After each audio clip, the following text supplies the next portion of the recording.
पटना में आवाज।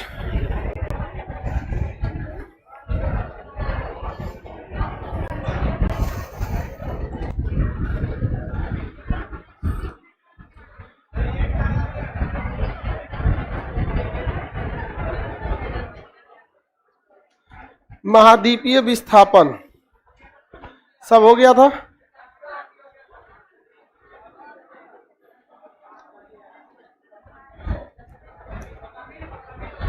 समीर पढ़ाना था।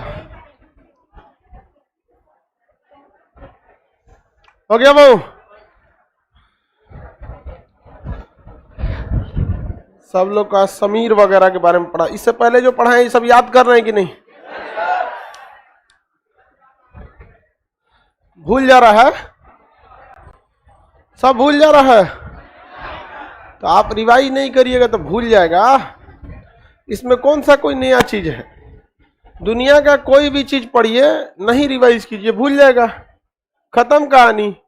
आप बीपीएससी और दरोगा वाले हो लोग, आप लोग को भूल जा रहा है तो आप लोग को तो कोनो काम लायक नहीं है। तब सोचिए जो जीडी वाले लड़के हैं या एसएससी एलडीसी सीएचएसएल वाले लड़के हैं, उनको रीजनिंग मैथ ही सब देखना है। जीडी वालन का तो सिलेबस और खतरनाक है। हिंदी देखो, math, reasoning, GK, current, English, इतना सारी चीजों को देखना है। आपको जीएस देखने में भूल जा रहा है और शर्म नहीं आ रहा है कहने वक्त में कि सर भूल जा रहे हैं। मतलब आप पढ़ के आए हैं, ग्रेजुएशन कर लिए, उसके बाद आपको टारगेट बैच में आदमी पढ़ा दिया, पढ़ाने के बाद याद करा दिया। ऐसा नहीं है कि आपको समझा देते हैं, याद करा देते हैं। उसके बाद भी अगर आप भूल रहे हैं तो आप अपना समय कहीं और दे रहे हैं। सीधा बात। अब चाहे गेम खेलने में दीजिए, यूट्यूब के शॉर्ट्स देखने में दीजिए, क्योंकि यूट्यूब ने एकदम बेहतरीन ढंग से लाया है, टिकटॉक के टक्कर के लिए शॉर्ट्स लाया है। शॉर्ट्स बहुत ज्यादा आता है, उसमें कोनो अकलेल बकलेल कुछ आएगा, कोनो महिला आएगी चाय पिएगी गई, समझ में गया? जो जीवन में कुछ नहीं कर सकता था, यूट्यूब ने उनके लिए शॉर्ट्स ला दिया। ले इस ससुरा तूने नौटंकी करके रख दो, अपने से चलने लग रहा है। आप लोग उसी में क्या हो जाएंगे? चौपट हो जाएंगे। आप उस सब से चीजों से दूर रहिए। समझ में आया? लाइव वाले बच्चे हैं या फिर ऑफलाइन वाले हैं, सब के सब मोबाइल से चीजों से थोड़ा सा दूरी बना के रखा कीजिए। हमारा मोबाइल देखेंगे हमेशा चार्ज खत्म हो जाता है, लगा दो जी, खत्म हो गया, देखो 8% है। एक बार दिन में इसको चार्ज करेंगे, उसके बाद सोचा डिस्चार्ज हो जाए चाहे कुछ हो जाए, नहीं करेंगे, यो डिस्चार्ज ही होगा। ये 9% है, लेकिन ये वाला चल जाता है, इसका बैटरी जवान है।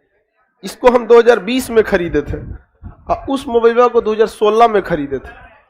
उसका 8% से बहुत जल्दी खत्म हो जाता है, इसका 8% टान ले जाता है। आईफोन घरे है, यूज करने हमको नहीं आता है। चलो ये सब चीजें के लिए सिक्योरिटी हम कम है। आज भी हम कपड़ा खुद से धुल लेते हैं। टाइम 24 घंटा में बहुत ज्यादा होता है, खुद से प्रेस करते हैं। खाना बनाने नहीं आता है, लेकिन बनाने आता तो भी कर लेते हैं। टाइम 24 घंटा बहुत ज्यादा हो जाता है, बहुत ज्यादा एक्सेस। यहाँ पे सेक्रेटरी रखता है, यहाँ पे नहीं। हम पर्सनल काम के लिए कोई सेक्रेटरी नहीं, हमारे लिए स्टाफ लोग केवल तब है जब हम कोचिंग में हैं, अदरवाइज में कोई स्टाफ नहीं। समझ में आ गया? स्टाफ को पैसा कोचिंग के फीस से दी जाती है, तो उनसे काम भी केवल कोचिंग वाला कराया जाता है। समझ में आया? अपने पर्सनल के लिए कभी स्टाफ नहीं रखते। अब स्टार्ट करते हैं हम लोग। बाबू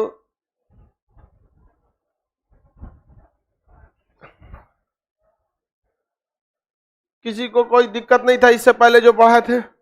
अब हनुमान कोई दिक्कत आपको? अब आज हमको क्या पढ़ाना है? समीर क्या पढ़ाना है?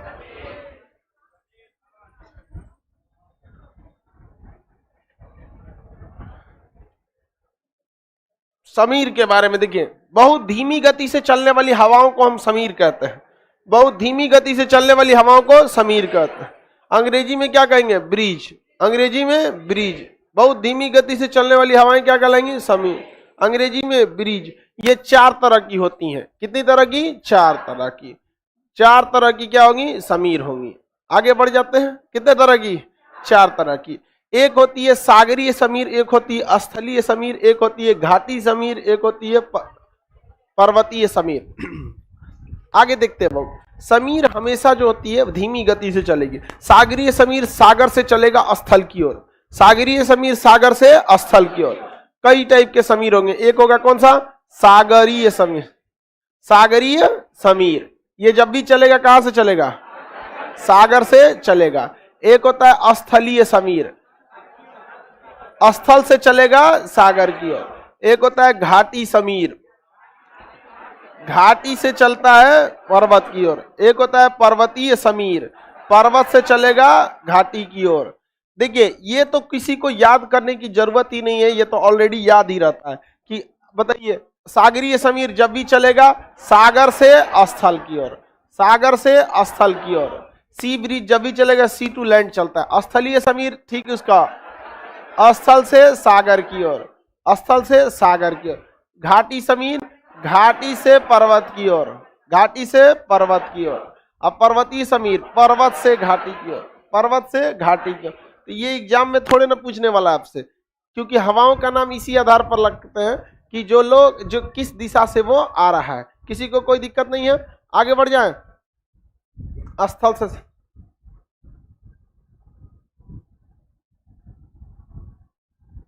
सर ज्योग्राफी के क्लास फाउंडेशन नहीं चल रहा है। बेल कहीं का तुमने नहीं पढ़ता है क्या, छुट्टी चल रहा है उसमें? एक नोटिफिकेशन डालो उसमें फाउंडेशन बैच का कब से छुट्टी पर, दीपावली छठ धनतेरस सबका मिला के, ठीक है? अभी डालो इसको, ये सब ध्यान दिया करो, तुमको भी डाल दिया करो तुरंत नोटिफिकेशन ऑल बैच में।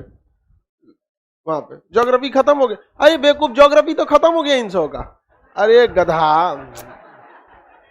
वैसे भी एक कॉमन जो है ना, कॉमन जितने डाउनलोड हैं सबको डाल दो एप्लीकेशन, सब में हर बैच में चला जाए notification. Campaign name class reopening, class reopen, एक से एक लड़का रहता है सब। देखिए भाऊ, पर्वत से पर्वतों के बीच की जगह क्या कहते हैं, घाटी। तो ये जाता है तो इसे कहते हैं घाटी समीर, और आता है तो पर्वतीय समीर। कभी भी हवाओं का नाम इसी आधार पर रखते हैं कि आ कहां से रहा, ये ऊपर से आया तो पर्वतीय समीर, ऐसे गया तो घाटी समीर। किसी को कोई दिक्कत नहीं ना? अगर वही सागर को देखेंगे तो ये सागर है, बताइए ये सागरीय समीर। अब वही उधर से आएगा तो असली, जहां से आता है। दिन और रात का क्या होता है, टेंशन होता है, दिन और रात का टेंशन। आपको इसमें कोई टेंशन नहीं लेना है, दिन और रात का भी टेंशन नहीं लेना है। क्या कैसे याद रखेंगे, बस इतना ट्रिक याद रखेंगे। रात के समय हमेशा कहाँ रखना है, ऊंचाई पर, रात के समय ऊंचाई पर, क्योंकि ये दिन और रात पूछता है। ये नहीं पूछेगा सागरीय समीर कहां से कहां चल। सब गधों को भी पता है, गधइयों को भी पता है कि सागरीय समीर सागर से किधर चलता है, स्थल की। गधई बोले तो हंस का दिया सब, हाँ गधा बोलने पे ना एक कॉमन लगता है कि हाँ भैया है, ये है, नहीं समझ में आया? गधा सब यहाँ पे क्योंकि उसकी संख्या ज्यादा है। कभी कभी हंस के खुद का बेइज्जती करा लेता है सब, लेकिन हंसेगा सब गधा सब। देखो अभी गधा बोले नहीं हंसा सब, सुनते सुनते अभ्यास हो गया है। अरे उसमें नहीं डालो, और ऊपर जाओ, एकदम ऊपर, एक सेकंड रुक जाओ, उसमें भी नहीं है, वो भी नहीं है। क्या है ये, उसमें थोड़ी कुछ करते हैं। अच्छा ठीक है,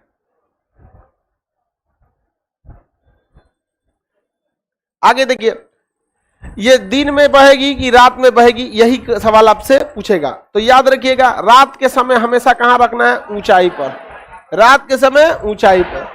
बताइए सागर ऊंचा या स्थल? तो बताइए स्थलीय समीर कब, रात में, स्थलीय समीर रात। घाटी ऊपर की पर्वत, तो पर्वतीय समीर रात में, तो बाकी सब दिन में, बाकी सब दिन में। बस काम खत्म, बस इतने याद रखना है, यही वाला पूछता है आपको। किसी को कोई दिक्कत नहीं है, आगे बढ़ जाते हैं। देखिए ध्यान से, आगे टोटल याद रहेगा। पर्वतीय समीर पर्वत से घाटी, घाटी समीर घाटी से पर्वत, सागरीय समीर सागर से, स्थलीय समीर स्थल से। बस झमेला दिन और रात का।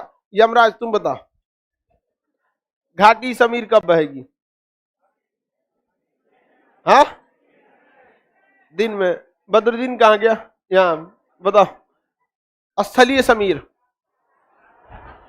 दिन रात में असली समीर, लाइव वाले आप लोग बताएंगे। पर्वतीय समीर, पर्वतीय समीर भी रात, सागरीय समीर दिन, घाटी समीर दिन, स्थलीय समीर, पर्वतीय समीर। समीर बहुत धीमी गति से चलने वाली हवाएं हैं। एसी से जो हवा निकलता है देखे हैं, समीर वैसे ही निकलता है, एकदम धीमा गति से, एकदम उसी को क्या कहता है, ब्रिज कहा जाता है। ब्रिज बहुत एकदम सुहाना मौसम में एकदम धीमी गति से चलता है, तो वो क्या। वेरी गुड, लाइव वाले सब लोग का एकदम आंसर सही है, किसी को कोई दिक्कत नहीं है। आगे बढ़िए। आज धनतेरस है ना, धनतेरस है। आप लोग को एक चीज जान के खुशी होगा कि हर साल हम लोग जो चाइनीज झालर मोती लगाते थे लोग, इस बार चाइना का खुद का ऑफिशियल डाटा है कि उसे 50,000 करोड़ का लॉस लग गया। 50,000 करोड़ का लॉस लग गया। अब बार ये नेशनलिटी होनी चाहिए यहाँ पर। अब ये हम आज एक तो वीडियो भी बनाए, इसमें रात में ही बना दिए थे, सुबह में इसको अपलोड कर देंगे ताकि देश के सारे लोगों को पता चले कि जिस दिन हम लोग एक हो जाते हैं ना, उस दिन दूसरे का बैंड बजा देते हैं। लेकिन ससुरा नेतवा अपना चुनाव के चक्कर में एक होने नहीं देता है सब यहाँ पर, वरना जिस दिन एक होंगे ना 50,000 करोड़ ससुरा बहुत बड़ा चीज होता है। इतना में तो इमरान खान मुजरा कर देता जाके चाइना में जाके मुजरा कर देता अपन बीवी बच्चा के साथ जाके। तुम भी नाचो। आगे बढ़ जाते हैं।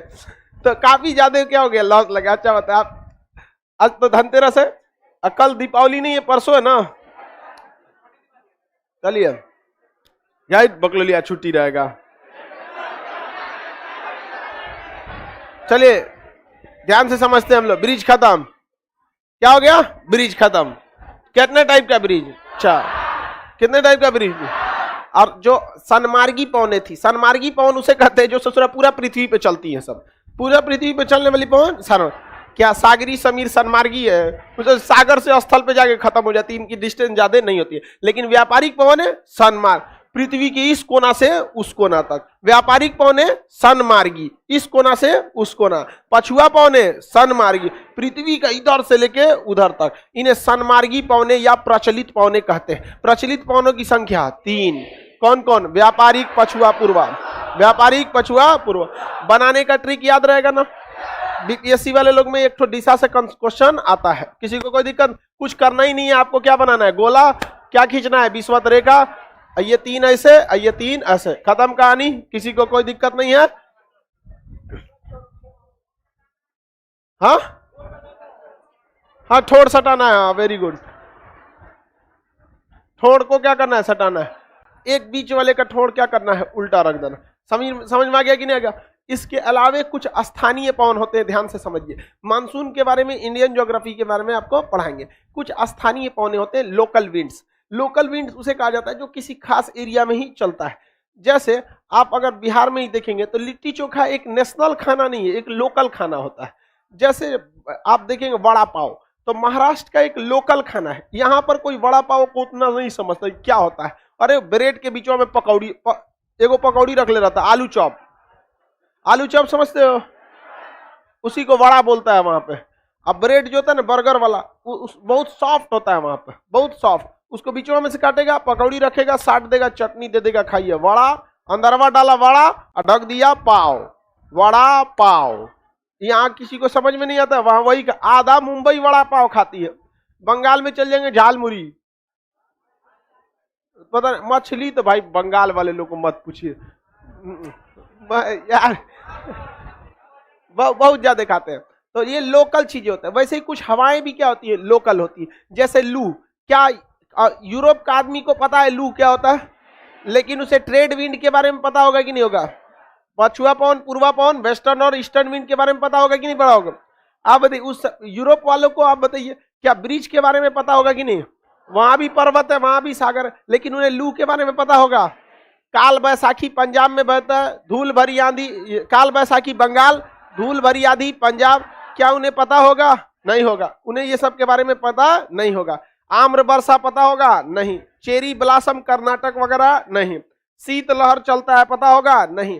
तो कुछ लोकल विंड्स है जो केवल उसी जगह पे ज्यादा वैल्यू रखती हैं जहां पर ये बहती हैं। लेकिन कुछ ऐसी लोकल विंड्स है जो पूरी दुनिया में क्या है, फेमस है। जैसे चिनूक नाम की हवा पूरी दुनिया में क्या है, फेमस। फान जो है पूरी दुनिया में फेमस है। हरमेंटन पूरी दुनिया में फेमस है। तो ये 3 हवाएं पूरी दुनिया में क्या है, फेमस है। तो इन हवाओं को भी आपको क्या करना है, याद रखना है। समीर तो समझ में आ गया। स्थानीय पवनें कहाँ चलती है, किसी विशेष स्थान पर। लू बताइए कहाँ चलेगा, उत्तर भारत। Cherry blossom Karnataka, cherry blossom. काल बैसाखी बंगाल, काल बैसाखी बंगाल, काल बैसाखी। आगे बढ़े, बताइए। धूल भरी आंधी, धूल भरी आंधी। Cherry blossom. आंत वर्षा लिख दिया, आम्र वर्षा होना चाहिए। आंत वर्षा लिख दिया। आम के फसल के लिए अच्छी होती है आम्र वर्षा, वो कहाँ होती है, कर्नाटक। आम्र वर्षा कर्नाटक, आम्र वर्षा कर्नाटक, आम्र वर्षा कर्नाटक। याद रहेगा ना, आम्र वर्षा बाबू कर्नाटक। किसी को कोई दिक्कत नहीं है। दक्षिण भारत भी लिख सकते हैं उसमें। बताइए चिनूक कहाँ बहेगी, US. Chinook US, Chinook, Chinook फान स्विट्जरलैंड, फान स्विट्जरलैंड, फान। हरमेंटन गिनी, हरमेंटन गिनी, हरमेंटन। हरमेंटन पवन को डॉक्टर पवन भी कहते हैं। हरमेंटन को क्या कहेंगे, डॉक्टर। हरमेंटन को डॉक्टर पवन, हरमेंटन को डॉक्टर पवन। किसी को कोई दिक्कत नहीं। Scirocco Italy, Scirocco Italy, Scirocco. ये इटली में चलती है ना, तो दूसरे जगह से धूल लेके चली जाती है, लाल लाल बालू। अब बरसता है तो उसमें क्या बरसने लगता है, लाल बालू। अतः इसे रक्त वर्षा कहते हैं। क्या कहेंगे, रक्त वर्षा। इसमें एसिड रेन लिख दिया है, काट के उसमें क्या जोड़ेंगे, ब्लड रेन, रक्त वर्षा। ब्लड रेन या रक्त वर्षा।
क्या पढ़ा रहे थे जी,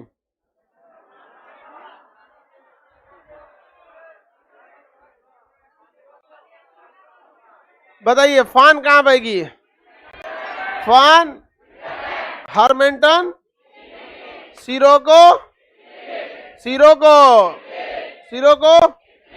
अब इसमें कुछ सवाल भी आपसे पूछ दिए जाते हैं। आप सवाल बताने के लिए रेडी हैं, चलिए सवाल बताएंगे। चिनूक, चिनूक, ये सब गर्म हवा बता रहे हैं आपको। चिनूक यस, पूरा बर्फ पिघला देती है, तो इसे आइस हीटर कहते हैं। क्या कहते हैं, हिम भक्षी या आइस हीटर कहते हैं। समझ में क्या। बताइए, हरमेंटन गिनी तट पर बहता है। हरमेंटन कहाँ बहता है, गिनी तट पर। इसे क्या कहते हैं, डॉक्टर पवन।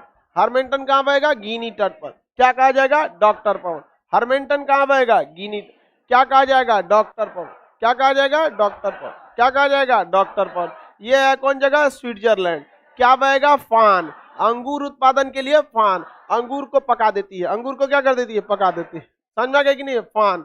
ये बताइए, गिनी में हरमेंटन।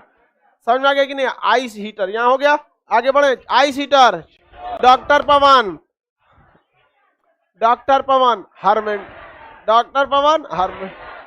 अंगूर के लिए फान, अंगूर के लिए फान, अंगूर के लिए। चिनूक कहाँ बहेगी, फान कहाँ बहेगी, हरमेंटन कहाँ बहेगी, सिरोको कहाँ बहेगी, इटली। रक्त वर्षा, सिरोको। सहारा मरुस्थल से उठा के ले जाती है बालू, अब पटक देती है कहाँ पर, इटली। राहुल गांधी के ननिहाल पूरा लाल हो जाता है, अतः इसे क्या कहा जाता है, रक्त वर्षा। क्या कहेंगे, रक्त वर्षा। किसी को कोई दिक्कत नहीं है। सिरोको बालू कहाँ से उठाती है, सारा मरुस्थल से। इराक में एक बहेगी शामल, इराक में शामल। अभी इराक में है सब ISIS के आतंकवादी। इराक की पूरी तरह सामत ला दिए हैं, ऐसा नहीं बोलते हैं सामत आया है तुम्हारा। तो बताइए, इराक में किसके वजह से सामत आया है, ISIS है, तो याद कैसे रखेंगे? इराक में सामल, इराक में सामल, इराक सामल। अरब में सिमूम, अरब में सिमूम, इराक सामल, अरब सिमूम, इराक अरब। भारत में लू, भारत में लू। बंगाल में काल बैसाखी, पंजाब में धूल भरिया, कर्नाटक चेरी ब्लॉसम, और दक्षिण भारत में आम्र बरसा, आम्र बर, सामल, सामल, सिमूम अरब, simoom, simoom. Brickfielder Australia, brickfielder nor'wester New Zealand, nor'wester New Zealand. Trick क्या होता है? BA किए हो? नहीं नहीं, BA। ब्रिक फीडर ऑस्ट्रेलिया, नहीं नहीं, न्यूजीलैंड, नॉर्वेस्टर न्यूजीलैंड। देखिए N से क्या हो जाएगा? नॉर्वेस्टर, N से न्यूजीलैंड, B से ब्रिक फीडर, A से Australia. Brickfielder, brickfielder nor'wester, brickfielder nor'wester, shamal Iraq, shamal, shamal, simoom, simoom, sirocco Italy, foehn, foehn chinook, हार्मेंटन।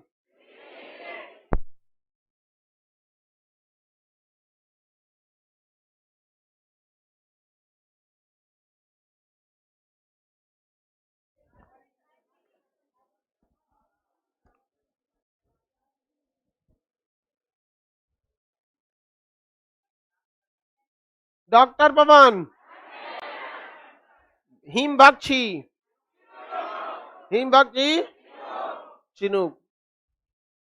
अंगूर के लिए डॉक्टर पवन, रक्त वर्षा, चेरी ब्लॉसम, धूल भरी आंधी, धूल भरी आंधी, याद रहेगा ना?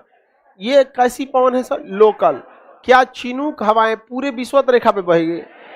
वो किसी खास एरिया पे ही जाती है। समझ में आ गया कि नहीं आ गया? किसी कोई दिक्कत नहीं है? आगे बढ़ जा। इसके बाद क्या? ठंडी होगी इधर, ठंडी स्थानीय दलदला, शीतलहर। उत्तर भारत में क्या बहेगा? शीतलहर, उत्तर भारत में शीतलहर। अब ब्रिक फीडर जो एक ब्लिजर्ड नामक ठंडी हवा याद रखेंगे, वो हमेशा पूछेगा। रूस, बताइए 2 गो ठंडी हवा याद रखेंगे, उससे ज्यादा नहीं।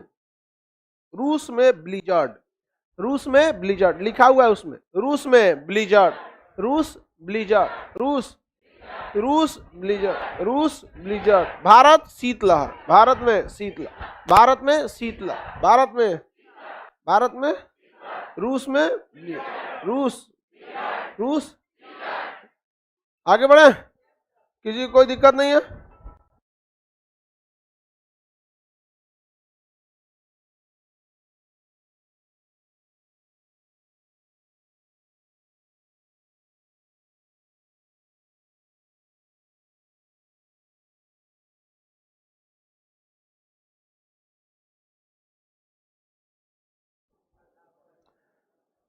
ब्लिजर्ड कहाँ है? ब्लिजर्ड, शीतलहर, नॉर्वेस्टर, ब्रिक फीडर, सामल, सिमूम, सिरोको, फान, हार्मेंटन, चिनूक, डॉक्टर पवन। अंगूर के लिए रक्त वर्षा, हिमबख्शी, चिनूक, हिमबख्शी। आगे बढ़े। इसके बाद क्या है बहू? चक्रवात। क्या है? चक्रवात। चक्रवात से 2 क्वेश्चन आएंगे। चक्रवात के केंद्र में दाब अधिक या कम?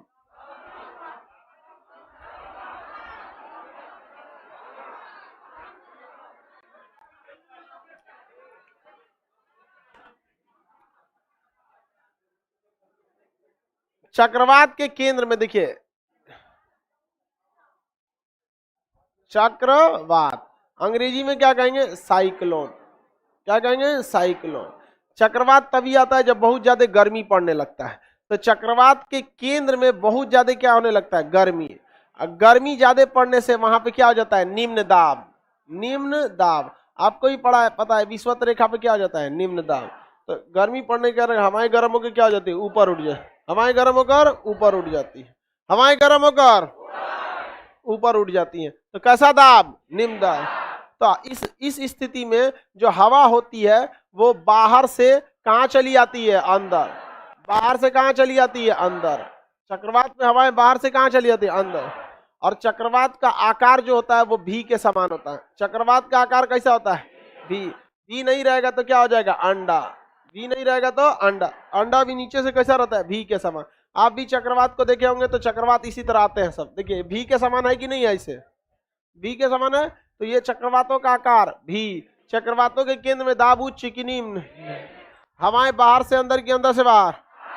हवाएं बाहर से अंदर। दाब निम्न, तापमान उच्च, आकार भी। नापेंगे किससे? टी स्केल से। किससे नापेंगे? टी स्केल से। चक्रवातों को किससे नापते हैं? स्केल से। चक्रवात का मुख्य बिंदु क्या होता है? उसका केंद्र। अतः चक्रवातों की आंख किसे कहते हैं? केंद्र।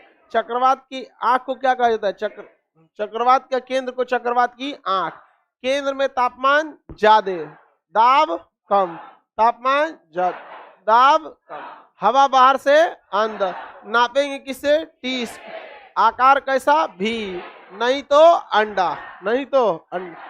दूसरा दिशा पूछेगा। ससुरा इसका क्या पूछेगा? दिशा। इसलिए हमें क्या याद रखना है बबुआ? दिशा भी। दिशा इसका दूगो होगा। देखिए क्योंकि पृथ्वी दूगो है। दूगो है कि गोलार्ध दूगो है? हेमिस्फीयर दो है। उत्तरी गोलार्ध में ये उल्टा घूमता है, एंटी क्लॉकवाइज। उत्तरी गोलार्ध में एंटी क्लॉकवाइज, एंटी क्लॉक। दक्षिणी गोलार्ध में क्लॉक।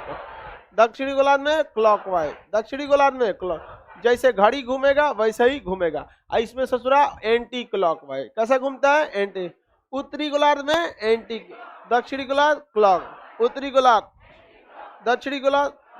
जब आप फाउंडेशन में पढ़ते हैं तो हम इसको आप लोग को प्रूफ करके दिखाते हैं। जितने लोग पढ़े होंगे उन लोग को प्रूफ करके दिखाए भी होंगे।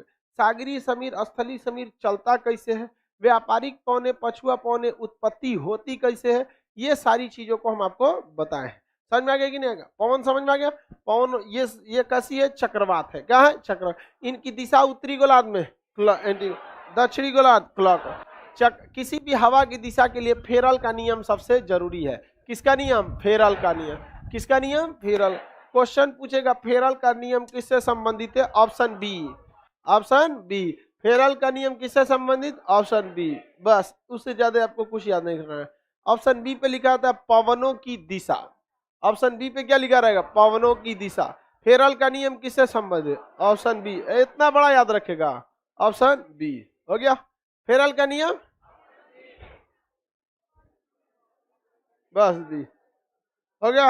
यमराज बताओ चक्रवात का आकार? भी के आकार का। हो गया। इधर बताएंगे आप लोग एनी पेशेंट। आप लोग बताइए चक्रवातों का आकार कैसा होता है? चक्रवातों के केंद्र में तापमान, तापमान, तापमान उच्च होता है। दाब निम्न होता है। आगे बढ़ जा। सर ऑप्शन बदल गया तो क्या करेंगे? क्या बात करते हो? फिर भी मारना। ऑप्शन नहीं बदलेगा। तुमको क्या लगता है बाबू इतना दिन से? आपको क्या हो गया जी? जल्दी आओ जल्दी आओ। दाढ़ी पे तो लग रहा है जैसे पेंट किया हुआ है एकदम। एकदम ऑप्शन बी ही होगा बाबू। जितना आपके जिला की जनसंख्या है ना उससे ज्यादा लोगों को हम पढ़ा दिए। समझ में आ गया कि नहीं आ गया? बहुते दिन से ये सब देख रहे हैं। प्रतिदिन 10 से 12 घंटा हम लोग के सामने से क्वेश्चन गुजरते रहते हैं। चलो आगे बढ़ते हैं। हाँ, सब में भी मत मार देना, सब में अलग अलग रहे। समझ में आ रहा है कि नहीं आ रहा है? हाँ, अगला बढ़ते हैं। हाई प्रेशर, लो प्रेशर में कोई दिक्कत नहीं है, बताएंगे। इधर से बताइए आप लोग, लड़की लोग। उत्तरी गोलार्ध में चक्रवातों की दिशा। तुम इधर रावण लोग बताओ। दक्षिणी गोलार्ध में। हाँ, वेरी गुड सर। डायरेक्शन तो पीडीएफ में उल्टा दे दिया है। ओ माय गॉड, सही तो है भाई। अबे तू बबुआ प्रति चक्रवात का पढ़ लिया है प्रति चक्रवात वाला। कह रहा है कि सर पीडीएफ में गलत दे दिया। नहीं बाबू सही है, पीडीएफ में क्या है सही है। चक्रवात के केंद्र में दाब उच्च, निम्न, तापमान उच्च। चक्रवात के केंद्र में दाब निम्न, तापमान हवा बाहर से अंदर, आकार भी, उत्तरी गोलार्ध में दिशा एंटी, दक्षिणी गोलार्ध में क्लॉक। नापेंगे टी स्केल, नापेंगे 10। बस इसका कुछ चीजों को उलट दीजिएगा तो हो जाएगा प्रति चक्रवात। प्रति चक्रवात में केंद्र में दाब उच्च, प्रति चक्रवात में केंद्र में दाब, हवा अंदर से बाहर, हवा अंदर से बाहर। और दिशा उलट दीजिएगा, उसकी दिशा उत्तरी गोलार्ध में क्लॉक और दक्षिणी गोलार्ध में एंटी। प्रति चक्रवात का ठीक उल्टा, सॉरी चक्रवात का उल्टा प्रति चक्र, चक्रवात का उल्टा प्रति चक्रवात में केंद्र में दाब उच्च, हवा कहाँ चली जाती है बाहर। प्रति चक्रवात के केंद्र में दाब उच्च, हवा बाहर। प्रति चक्रवात के केंद्र में दाब हवा बाहर, हवा उत्तरी गोलार्ध में दिशा, प्रति चक्रवात का उत्तरी गोलार्ध में क्लॉक और दक्षिणी गोलार्ध में एंटी क्लॉक। प्रति चक्रवात खतरनाक नहीं होता, अतः उसका आकार भी के समान नहीं होता है, लेकिन नापेंगे सबको टी स्केल से, नापेंगे सबको टी स्केल। याद हो गया कि नहीं हो गया? किसी को कोई दिक्कत नहीं है? आगे बढ़े, आप बताओ। वास्को डी गामा, प्रति चक्रवात के केंद्र में दाब, आप बताइए। विटामिन डी, चक्रवात के केंद्र में दाब, निम्न। लाइव में बताएंगे लोग। प्रति चक्रवात की दिशा उत्तरी गोलार्ध में क्लॉकवाइज और दक्षिणी गोलार्ध में एंटी, लेकिन चक्रवात की दिशा उत्तरी गोलार्ध में एंटी क्लॉक और दक्षिणी गोलार्ध में क्लॉक। चक्रवात को किस आकार भी, किस स्केल से टी, किस स्केल से टी। चक्रवात में हवाएं बाहर से अंदर, इसलिए सब मिलकर बिचवा में कूच देती हैं, इसलिए ये क्या हो जाता है खतरनाक। लेकिन प्रति चक्रवात में हवाएं चली जाती हैं बाहर, अब बिखर जाते हैं, इसलिए खतरनाक नहीं हो। समझ में आ गया कि नहीं आ गया? किसी को कोई दिक्कत नहीं है? सब लोग बोलो कि एस्ट्रोलॉजी का, एस्ट्रोनॉमी का टेस्ट लिए नहीं है? मॉडर्न हिस्ट्री का टेस्ट बचा है, चलिए उसका भी ले लेंगे। और एस्ट्रोनॉमी का टेस्ट लिया हुआ है बाबू, नहीं है लिया है तो खुद ही लिख रहा है स्पैम है।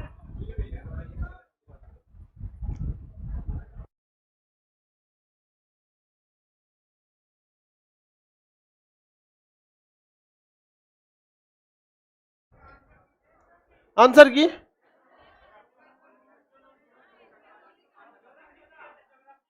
चलिए अब समझा देते हैं। आंसर की नहीं मिलेगा।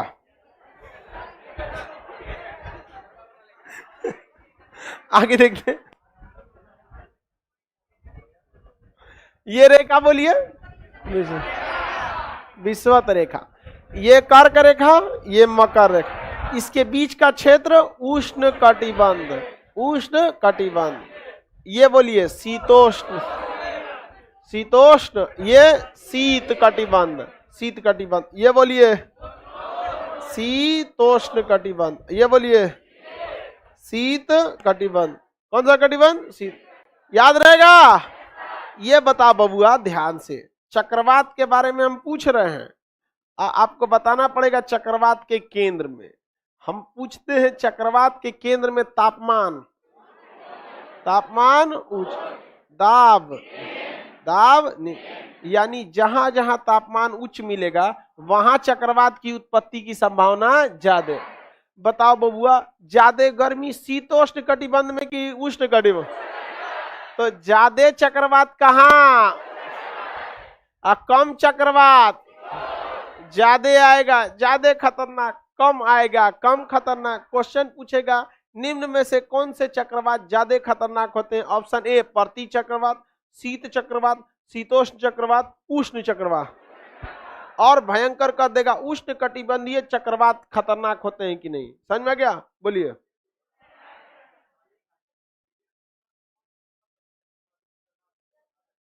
वो गलत लिख दिया है, उसको सही कर लेंगे। पीडीएफ में लिख दिया है शीतोष्ण खतरनाक होते हैं, गड़बड़ बात है। आगे बढ़े। हाँ? नहीं, उष्ण, जहां गर्मी ज्यादा हो गया। आगे चलिए, ध्यान से देखिए, चक्रवात में आगे बढ़े। ज्यादा चक्रवात शीतोष्ण में कि उष्ण में? ज्यादा चक्रवात, ज्यादा चक्रवात। चलो बबुआ, मेरी और अब कुछ फेमस चक्रवातों के नाम बताइए। फेमस चक्रवातों के कुछ नाम बताएंगे आप? कुछ कुछ फेमस चक्रवात के नाम बताएंगे, बताइए। Typhoon, typhoon, typhoon, typhoon, hurricane, Caribbean sir, hurricane, hurricane, typhoon, tornado America, tornado America, tornado America, tornado America, typhoon चीन सागर, हरिकेन, हरिकेन कैरेबियन सागर, हरिकेन कैरेबियन सागर, हरिकेन, हरिकेन, हरिकेन कैरेबियन सागर, याद रहेगा हरिकेन।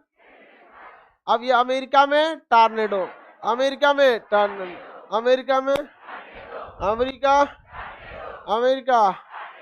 अगला क्वेश्चन बने, typhoon, willy willy, willy willy, hurricane, tornado, willy willy, cyclone, Bengal के, नीलम,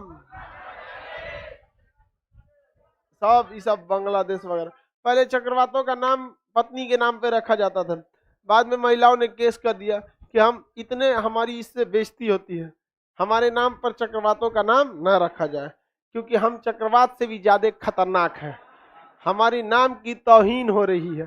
तो बाद में महिलाओं के नाम पर नहीं रखा गया, वरना नीलम किसी न किसी की महिला पत्नी थी, समझ में गया।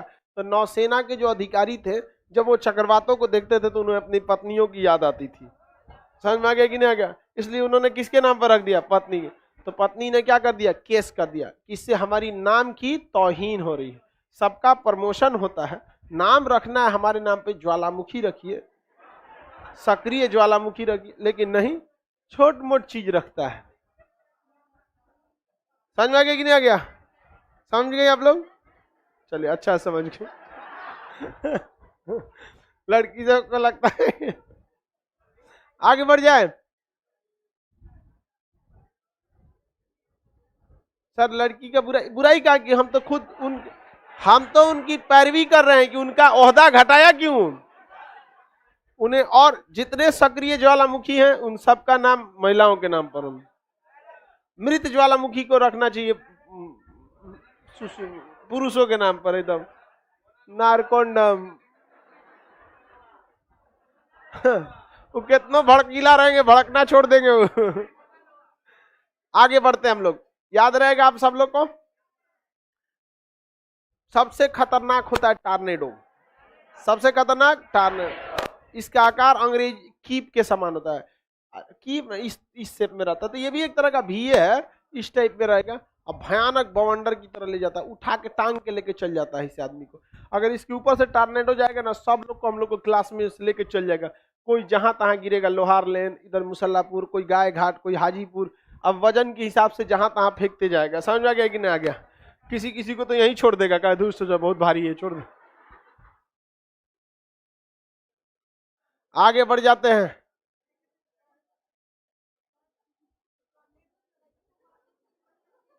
ए टू सब सब सब सब उसी के लिए, टी इसके लिए होगा। आगे बढ़ते हैं। देखिए, इसमें टॉर्नेडो कभी कभी समुद्र में भी आ जाता है। टॉर्नेडो कभी कभी क्या होता है? समुद्र, तो उसे वाटर पिलर कहते हैं। क्या कहते हैं? वाटर।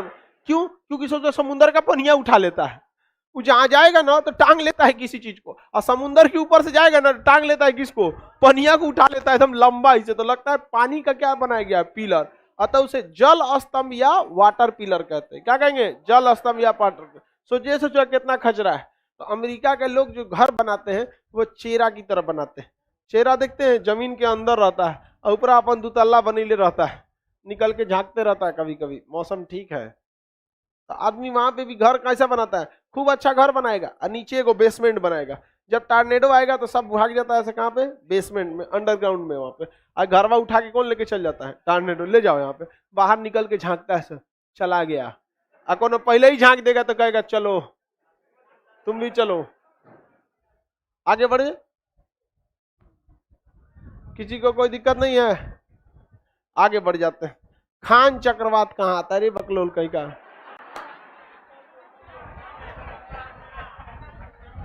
चलो अगला सवाल देखते हैं। फेरल का नियम किससे संबंधित है?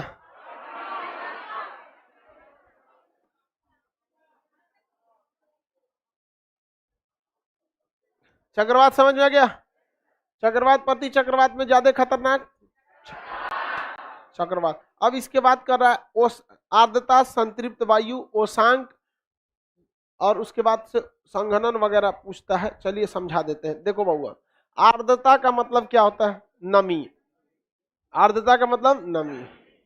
आर्द्रता अंग्रेजी में क्या कहते हैं? ह्यूमिडिटी। आर्द्रता का मतलब क्या होता है? नमी। हवा में नमी का रहना जरूरी है। अगर हवा में नमी नहीं रहेगी तो हमें बहुत जोर से क्या लगने लगेगी? गर्मी। हमें वो जगह अच्छा नहीं लगेगा। हमारी हवाओं में नमी है या नहीं है? फेरल का नियम किससे संबंधित है सर? हमसे पूछता है, हम तो ऑप्शन भी बता दिए थे। किसे? पवनों की दिशा से। चलिए, हवा में नमी है, हम सब जितनी सांस छोड़ते हैं ये सब किस में चला जाता है? हवा में। इसमें हवा में नमी है। अगर पता करना है नमी है या नहीं, कोई ठंडा चीज रखिए, आप देखिएगा उसके अगल बगल में सारी हवाएं क्या हो जाएंगी? चिपक जाएंगी। अगर मान के चलिए फ्रिज में जब तक बोतल रहता है तब तक कोई दिक्कत नहीं, जैसे फ्रिज में से निकाल के बाहर रखते हैं, हवाएं इससे टकराती हैं, हवाएं इससे टकराती हैं, और उस जो हवा में नमी घूम रही थी छुट्टा सांड की तरह, उसको ये कह देता है कि तू तो हमारा पटदार है, ये रहो, यहाँ सटा लेता है। तो बाहर से वो चीज क्या हो जाती है? भीग जाती है। गिलास वगैरह में भी वो चीज देखेंगे, ठंडा पानी रहेगा तो बाहर से क्या हो जाता है? भीग जाता है। वो हवाओं में किसे दर्शाता है? नमी को। नमी में हवा में उपस्थित आदत लिखा है ना, वायु में नमी की मात्रा को आर्द्रता कहते हैं। इसे किसे नापते हैं? हाईग्रोमीटर। किसे नापेंगे? हाईग्रोमीटर। किसे नापेंगे? हाईग्रोमीटर। नमी जितने ज्यादा रहेगा आपको उतना मौसम थोड़ा सा क्या रहेगा? नरम लगेगा। नमी कम रहेगा मौसम बहुत चिड़चिड़ा और गर्म लगेगा, चिड़चिड़ा और गर्म रहेगा। आप पानी में आप मान के चलिए रूम रखे हैं, एक कमरा बंद कीजिए, उस कमरे को बंद कर दीजिए चारों ओर से, आप बताइए उस कमरे में नमी होगी कि नहीं होगी? होगी। अब एक काम कीजिए, उस कमरे की नमी को बढ़ाइए। कैसे बढ़ाएंगे? थूकेंगे उसमें से, थूकिए उसमें से मिलेगा। कैसे? आप लोग बताइए, एनी बेसेंट लोग इधर बताइए आप लोग। हाँ वेरी गुड। पानी गर्म करेगा सब। आई सब दिमाग लगा रही है सब, कैसे थूकना है महीन करके एकदम। पानी गर्म करिए, पानी खोलेगा और हवा में जाके क्या आ जाएगा? मिल जाएगा। तो पानी गर्म करेंगे हवा में मिल जाएगा, पानी गर्म करेंगे हवा में मिल जाएगा। तो धीरे धीरे उस हवा की आर्द्रता क्या होगी? बढ़ेगी बढ़ेगी। लेकिन एक वक्त आएगा कि अब उसके बाद उसमें पानी खौलेगा नहीं, क्योंकि चारों ओर से अगर पैक कर देंगे तो जितना नमी सोखने लायक रहेगा वो अपना 100% आर्द्रता सोख लेगा। तो वैसी वायु जिसकी आर्द्रता कितनी हो जाए? 100%, उसे क्या कहते हैं? संतृप्त वायु। कौन सी वायु? संतृप्त वायु। क्या कहेंगे? संतृप्त वायु। किसी को कोई दिक्कत नहीं है? क्या कहेंगे? संतृप्त वायु। क्वेश्चन कहेगा संतृप्त वायु की आर्द्रता कितनी होती है? 100%। संतृप्त वायु की आर्द्रता। आगे बढ़े, किसी को कोई दिक्कत नहीं है? दीपिका कुमारी, मेरी तबीयत खराब हो गई, बाद में पढ़ेंगे। हाँ बमनी जा। लड़की सबका तबीयत खराब होगा ना तो कुछ दिन में हमको लगता है जिस हिसाब से लड़कियों का नखरा बढ़ रहा है, बुखार लगने पे FIR कर देगी सब। तनी सा तबीयत खराब हो गया पूरा रिश्तेदार को बता देंगे, जान रही हो काहे फोन किए हैं? तबीयत खराब है। अरे तो तबीयत खराब है, शांति से रहो, यहाँ पे पूरा सबको डिस्टर्ब करेगी। और शादीशुदा है तो पति का दिमाग खा जाएगी।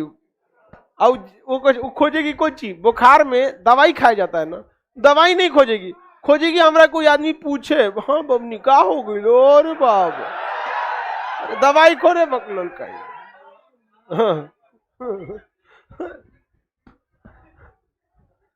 चलो ध्यान से देखते हैं लोग, सारा इसकी बता, तुम लोग को हम बहुत पहले सजग कर देते हैं। समझ में आ गया कि नहीं आ गया? LIC क्या कहता है, जिंदगी के साथ भी जिंदगी के बाद, वैसे ही खान GS रिसर्च सेंटर नौकरी के पहले भी नौकरी के बाद हमेशा काम आएगा। आपको यहाँ वो हर शिक्षा मिलेगी जो नौकरी के लिए भी जरूरत है, बाद में भी। और आपको ये सब चीज तो हम आगे से बता ही देते हैं, वरना आप नखड़ों के शिकार हो जाएंगे। जैसे बुखार लगे आप वो बोल दीजिएगा हमरो आज गाड़ी से एक्सीडेंट हो गया, ना तो उस ससुरा दिमाग खा जाके रहेगा, बुखार हो गया खाना खाने का मन, ऐसा नहीं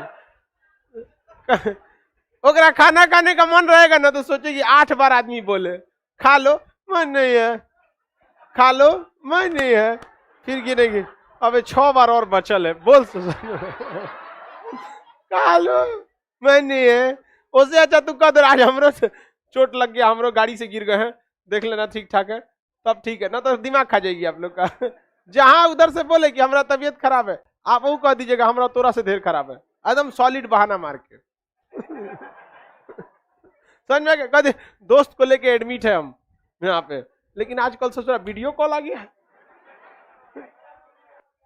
चलिए ध्यान देते हैं। लड़की लोग बताइए हम इन सबको गलत शिक्षा दे रहे हैं? एकदम सही बता रहे हैं। इन लोग का कोई दाल गलने नहीं देना तुम लोग। हाँ हाँ एकदम जरूरी है। आगे अब हम लोग देखते हैं आर्द्रता की मात्रा को, नमी की मात्रा को आर्द्रता, संतृप्त वायु की आर्द्रता, संतृप्त वायु की आर्द्रता 100%। किसी को कोई दिक्कत नहीं है? अब 2 चीजें ध्यान से समझिए अलग से, ये तो संतृप्त वायु वगैरह समझ में आएगा।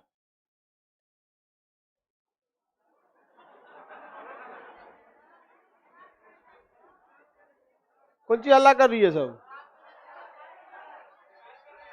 लड़ाई कर रही है?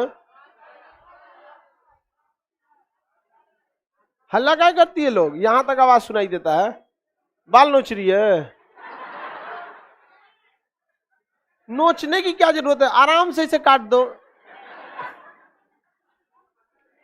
वाष्पन ऐसा हल्ला करती से यहां तक सुनाई देता है, धीरे बोलती है सर क्या नहीं हो।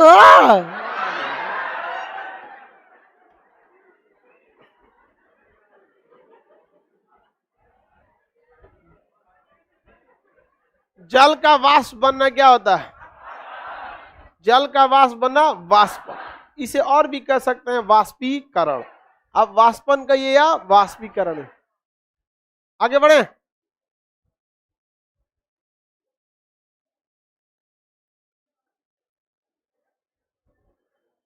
देखो ये रूपाली कर रही है कि सर हम शादी से पहले पूछ लेंगे, लड़का खान सर से तो नहीं पढ़ा है।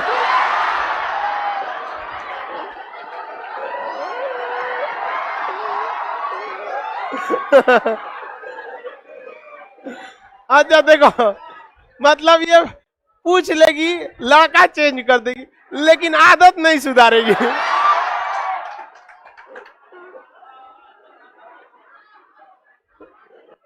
आगे बढ़ते वासन। अब लड़की सब का जितना पैतरा था ना सब हम भड़का दिए, इसलिए आप लोग एकदम सजग हो गए हैं। आगे आप देखते हैं, चलिए लड़की सब बहुत अब सदमा में रहती है सब, हम लोग का सारा प्लानिंग सर बता के रख देते हैं, अब कोई वैल्यू नहीं रह गया। लेकिन ये सब नया नया रिसर्च कर लेती है सब। हाँ हाँ एकदम एकदम। चलो अब ध्यान से देखो बहु, संग वाष्पन, वाष्पन या वाष्पीकरण किसे कहा जाता है? जल का क्या बन जाना? वाष्प। ठीक उसका उल्टा जो होता है संघनन होता है। क्या होता है? संघनन। वाष्प का जल में बनना क्या कहलाता है? संघनन। क्या होता है? संघनन। किसी को कोई दिक्कत नहीं। ये क्रिया निरंतर चलती रहती है। समुद्र का पानी वाष्पन से बादल, संघनन से नीचे, वाष्पन से ऊपर, संघनन से नीचे, वाष्पन संघनन, वाष्पन संघनन। अब यहां ध्यान दीजिए, संघनन का मतलब होता है कि पानी बनेगा। वो क्या बनेगा? पानी बनेगा। वो वाष्प से क्या बनेगा? जल, जल बनने लगता है। अब संघनन की क्रिया जो होती है वो स्टेट को चेंज कर देती है। देखिए यहाँ गैसीय स्टेट में था, यहाँ जलीय। संघनन जो होता है ये कई कंडीशन पे होता है। कभी कभी संघनन के समय टेम्परेचर बहुत कम हो जाता है, अर्थात 0 डिग्री से नीचे चला जाता है। संघनन कभी कभी बहुत ही कम हो जाता है और कभी कभी ज्यादा रहता है। तो जब कभी भी संघनन बहुत ही कम हो जाए तो पानी न बल्कि बर्फ बन जाता है। क्या बन जाता है? बर्फ। तो संघनन की क्रिया जब बहुत ही कम तापमान अर्थात 0 डिग्री से नीचे होगा तो क्या बन जाएगा? बर्फ। बर्फ का ही एक रूप होता है पाला। बर्फ गोल गोल होता है और पाला एकदम कपड़ा की तरह बिछ जाता है। तो जब कभी टेम्परेचर मान के चलिए 0 डिग्री या -1 रहा तो क्या बन जाएगा? पाला, बिछ जाएगा इसे चादर की तरह। देखिए पानी ये क्या होता है? पानी क्या हो जाता है? जम जाता है। वही क्या हो जाता है? पाला। थाली में थोड़ा सा पानी रख के जमा देंगे तो पाला हो जाएगा। आगे बढ़े। किसी को दिक्कत? लड़की सब पढ़ाई पे अब ध्यान दो, लोग सीरियस एकदम ले लिए सब। यहाँ पे करिए सब की लड़की सब स्ट्राइक कर देगी सब, आपका लड़का, आपके पढ़ा लड़का से ब्याह ना करेगी तो कुंवारे रह जाएगा। अरे हमरा पढ़ा लड़का को टॉर्च जला के देखेगी सब। नहीं समझे? एक से एक। अब रावणे को देख लीजिए, यमराज को, समझ में कि इकरो नौकरी हो जाएगा, नौकरी हो जाएगा तब थोड़ी यमराज रहेगा।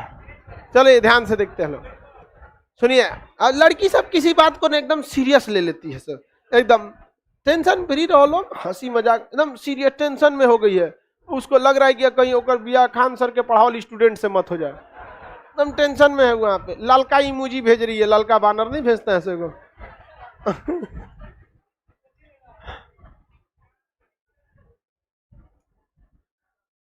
देखो ध्यान से, संघनन की क्रिया जब 0 डिग्री से क्या हो जाए? कम हो जाए तो क्या बनेगा? पाला। पाला को ही क्या कहा जाता है? तुषार। इसे तो हिंदी मीडियम वाले ही को चीज 4 नाम रखता है, पाला या तुषार लिख दिए हैं, तुषार, तुषार। या फिर क्या बनेगा? बर्फ। बर्फ जब ज्यादा गिरने लगता है तो हिमपात। क्या होता है? हिमपात। आप देखिए ना, संघनन का मतलब हवा में वाष्प का जल के रूप में बदलना। अब हमारे यहाँ तो नॉर्मल टेम्परेचर पे संघनन होता है, उससे थोड़ा पानी बनता है, लेकिन हिमाचल प्रदेश में बनता पानी है, रास्तों में सोचा क्या बन जाता है? बर्फ। तो हिमपात होने लगता है। देखते हैं हिमपात होता है, समझ में आ गया कि नहीं आ गया? वहां पे आलू के खेत में क्या पड़ जाता है? पाला। क्या पड़ जाता है? पाला। किसी को कोई दिक्कत नहीं है? किसी को कोई दिक्कत? क्या बन जाता है? पाला। हो गया। पाला से बचने के लिए क्या करना चाहिए? पानी डाल देना। खेत में क्या डाल दीजिए? पानी, क्योंकि पूरा पानी को बर्फ जमने में उसको भोर हो जाएगा, और जहां सुबह हो गया बाकी का काम सूरज भगवान कर देंगे। कहेंगे ऐसा कुछ करने की जरूरत नहीं है, पाला वगैरह, पाला से फसल बर्बाद हो जाती है। तो संघनन की क्रिया यदि 0 डिग्री से नीचे होगा तो पाला, और 0 डिग्री से ऊपर हो गया तो क्या बनेगा? पानी। क्या बना? पानी। संघनन की क्रिया से ही बादल बनते हैं, संघनन की क्रिया से ही कोहरा बनता है, संघनन की क्रिया से ही कुहासा बनता है। तो कोहरा, कुहासा, बादल, ओस, ये सब क्या है? संघनन। संघनन है। पाला भी क्या है? संघनन। पाला भी संघनन, बर्फ भी संघनन। जब 0 डिग्री से नीचे संघनन होगा तो हाँ क्या? 0 डिग्री से नीचे पाला या फिर बर्फ, और जब 0 डिग्री से ऊपर रहेगा तो हाँ हाँ कई गो चीज बन जाएगा, ओस बन जाएगा। क्या हो जाएगा? ओस, कुहासा, कोहरा, बादल। कोहरा का ही तो बड़ा रूप क्या है? बादल। कोहरे का बड़ा रूप बादल। अब बात यहां 2 आती है, कोहरा खतरनाक की कुहासा खतरनाक? कोहरा खतरनाक। कौन सा? कोहरा। Mist and fog. कोहरा को कहते हैं फॉग। क्या कहते हैं? फॉग। कुहासा को कहते हैं मिस्ट। तो कोहरा ज्यादा खतरनाक होता है, इसमें ससुरा दिखता ही नहीं है। और अगर ठंडी के दिन में क्या जी, ठंडी के दिन में आप गाड़ी चला रहे हैं और बहुत दिक्कत होता है, हमेशा ठंडी के दिन में एक्सीडेंट होते रहते हैं, कुछ दिखता ही नहीं है, ले आके ठोक दिया। ससुरा दिखता नहीं तो अगिया बैताल की तरह भाग का रहा है, नहीं समझ में आया? हम कुहासा तो नहीं, कोहरा ज्यादा खतरनाक होता है, सुधरवा देंगे अभी। ज्यादा कोहरा सबसे खतरनाक कौन होता है? कोहरा, क्योंकि कोहरा इतना खतरनाक होता है कि आपके घर में कोहरा जो है, देखिए आपके घर में कोहरा जो है, इसमें मौ जोड़ दीजिए, क्या मचा देगा? क्या मचा देगा? कोहराम। तो कोहरा क्या मचा देता है? कोहराम मचा देता है, बहुत खतरनाक। जनवरी में हम पटना आ रहे थे, तो शीतलपुर चक्का फैक्ट्री है पटना से जस्ट पहले 20-25 किलोमीटर यहाँ से बेला में। वहां से पूरा इतना कोहरा हो गया कि हमको गाड़ी रोकना पड़ गया, कह गए खेत में उतर जाएंगे हम। इतना कोहरा हो गया कि खुद की गाड़ी का बोनट नहीं दिख रहा था। गाड़ी में शीशा होता है ना, शीशा से कुछ दूर तक अपनी खुद की गाड़ी होती है, बोनट वो नहीं दिख रहा था। हम कहे मर जाएगा, नहीं सोचा रोक दे यहाँ पे। वहां रुका आदमी, 1-1.5 घंटा साइड में लाइट सब चला के, हेडलाइट वगैरह 2-3 मिनट पे हॉर्न मारते रहते थे। सोचा सुबेरे उतर के देख रहे तो थोड़ा सा ठीक ठाक हुआ जगह, तो देख रहे हैं कि हाँ भाई सड़के पे है आदमी, हमारा डर लग रहा है सड़क से उतर तो नहीं गए हम। तो अक्सर देखेंगे कोहरा में, अब उसमें गाड़ी चलाना कितना रिस्क की बात है, आगे लड़ जाएगा तब से पता चलेगा कि लड़ गया यहाँ पर। तो कभी भी ऐसे कंडीशन में रुक जाना ही बेटर होता है। आज लड़का सब तो हेलमेट बिना मोटरसाइकिल चलाता है, उसका बाल बिगड़ता है। यहाँ पे ये गलत, जितने बाइक एक्सीडेंट होते हैं वो हेलमेट ना होने का। सर जो है ना, इसको बचा के रखिए। यहाँ पर किसी भी सेना जो है, सेना हमारी सेना जो है बहुत मजबूत है कि नहीं, लेकिन अगर किसी ने सेना के हेड ऑफिस पे बम गिरा दिया तो कमांड खत्म हो जाएगा। तो उसी तरह ये हेड नहीं है, हेड ऑफिस है। क्या है? हेड। इसमें से ऑफिस काट दिया गया है, इसी से बना है। हेड से क्या बना है? Head office. इसको बचा के रखिए हेलमेट से। लड़की सब एगो इतनी चुकी कटोरा पहन लेती है, दुख दुख दुख से। अरे बढ़िया हेलमेट खरीदो लोग, वहां पे हेलमेट से बड़ा लड़की सब का चश्मा रहता है। ऐसे चश्मा ले लेगी, चल देगी। चलिए, कोहरा खतरनाक की कुहासा। हाँ, कोहरा से रिस्क लेंगे तो क्या हो जाएगा? कोहराम। क्या मचेगा? कोहराम। कभी कभी एक के परिवार के 4-5 आदमी मर जाते हैं लोग। एक के गाड़ी में जा रहे थे लोग, गाड़ी एक कोहरा का क्या हो गया? शिकार। तो क्या मच जाता है? कोहराम। लेकिन जबकि कुहासा जो होता है सर, एक कोहरा खाना वाला होता है, वो कोहड़ा होता है। खुशबू कुमारी, अरे यार ये सब लड़की सब अजब क्वेश्चन पूछती है सब। वो कोहरा नहीं होता है, क्या होता है? कोहड़ा होता है। क्या होता है? कोहड़ा। तो बताइए, कोहरा खतरनाक की कुहासा? इसे फॉग कहते हैं। और एक होता है कुहासा। कुहासा इसे मिस्ट कहते हैं, ये उतना खतरनाक नहीं होता। जब ये ठंडा होने लगता है तो ये वो बन जाता है, क्या चीज? ओस। कोहरा और कुहासा ठंडा होकर क्या बन जाता है? ओस। अंग्रेजी में क्या कहते हैं? ड्यू। क्या कहते हैं? ड्यू। ओस कहते हैं। उर्दू में इसे शबनम कहते हैं। हाँ, ओस को उर्दू में क्या कहेंगे? शबनम। आगे बढ़े। 16 और शबनम मतलब एगो आग एगो पानी। 16 और शबनम। एगो गाना है ना, चिंगारियां उठने लगी शबनम की चोट से। राज फिल्म का गाना है, 30-40 साल पुराना हो गया यहाँ। अब आप बताओ, चिंगारी कभी उठेगा शबनम की चोट से? ओस को ओस ऐसे गिराएंगे तो चिंगारी उठेगा? नहीं। लेकिन हीरो लड़की को बेवकूफ बनाने के लिए गाना गाता है, कितना हसीन चेहरा है, पहिलका वाला से भी अच्छा है। ऐसे साथ नहीं, कचरा होता है वो सब। ओस जो होता है वो भी किससे बनता है? संघनन से। किससे बनेगा? संघनन यदि 0 डिग्री से नीचे हुआ तो 2 चीज, पाला और बर्फ। संघनन यदि ऊपर हुआ तो आप गिनते चलिए, जमीन से सटकर ओस, तनी सा ऊपर कोहरा, कौन सा? कुहासा, अतनी ज्यादा ऊपर कुहा, ये कोहरा, और ऊपर बादल, उल्टा बादल कोहरा कुहासा ओस, हो गया। और अगर ये नीचे गया 0 डिग्री से,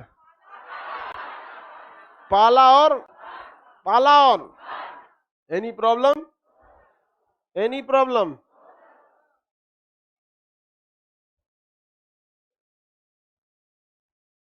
धुमरा कोहरा क्या होता है?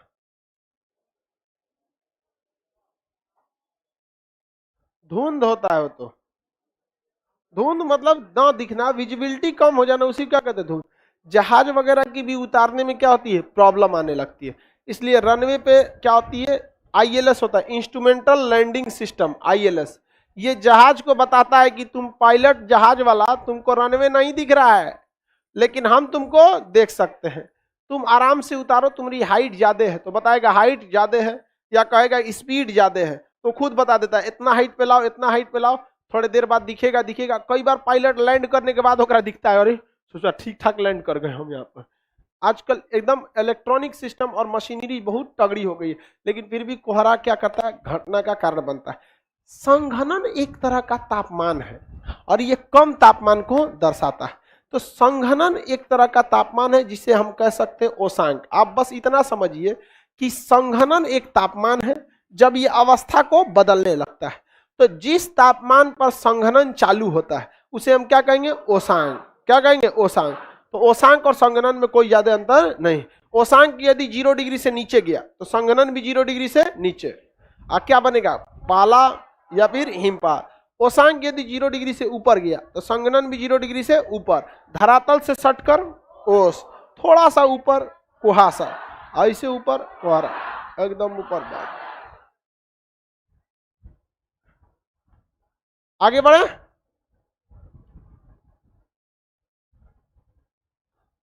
संघनन को अंग्रेजी में क्या कहते हैं, कंडेंसन। कंडेंसन क्या कहेंगे, कंडेंसन, संघनन या कंडेंसन। ये हाँ, कोहरा किसका मिश्रण होता है, गैस में द्रव का। किसका मिश्रण है, गैस में द्रव। समझ में, ये केमिस्ट्री का टॉपिक है। धुआं किसका मिश्रण है, गैस में ठोस का। कोल्ड ड्रिंक किसका मिश्रण है, द्रव में गैस का। समझ में रहे चंगेज खान, कोई दिक्कत? चलिए, चाइनीज की तरह दाढ़ी रखा है। संघनन वगैरह समझ में आ गया। संघनन धरातल के समीप होगा तो ओस, संघनन अधिक ऊंचाई पर होगा तो बादल। बादल 6 किलोमीटर की ऊंचाई तक में पाए जाए और बहुत ऊंचाई तक बादल। वर्षा की बूंदों को प्रिसिपिटेशन कहते हैं। वर्षा की बूंदों को क्या कहते हैं, प्रिसिपिटेशन। वर्षा की बूंदों को सर्वाधिक वर्षा मानसीराम, सबसे कम वर्षा लेह लद्दाख। वर्षा की बूंदें गोल हो जाती हैं पृष्ठ तनाव। वर्षा की बूंदें गोल हो गई पृष्ठ तनाव। वर्षा को किससे नापते हैं, रेन गेज। वर्षा को नापेंगे रेन गेज। वर्षा नापते हैं रेन गेज। वर्षा नापेंगे, कोई दिक्कत? बैटरी लाओ जी, खत्म हो गया बैटरी। प्रिसिपिटेशन कहते हैं।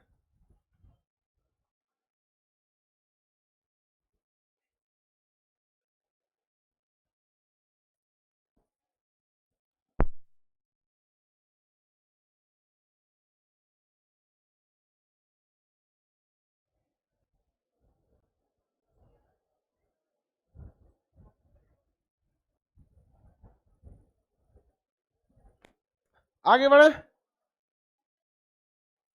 वर्षा की बूंदों को ब्रिटिश, वर्षा की बूंदे या कोई भी जल का एक स्वतंत्र बूंद कैसा हो जाता है, गोल। क्यों, पृष्ठ। देखिए, पृष्ठ तनाव को अंग्रेजी में सरफेस टेंशन कहते हैं।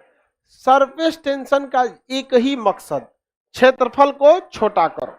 सरफेस टेंशन का एक ही मकसद, क्षेत्रफल को छोटा। क्षेत्रफल छोटा करने के लिए सबसे सही आकार जो होता है वो होता है गोल।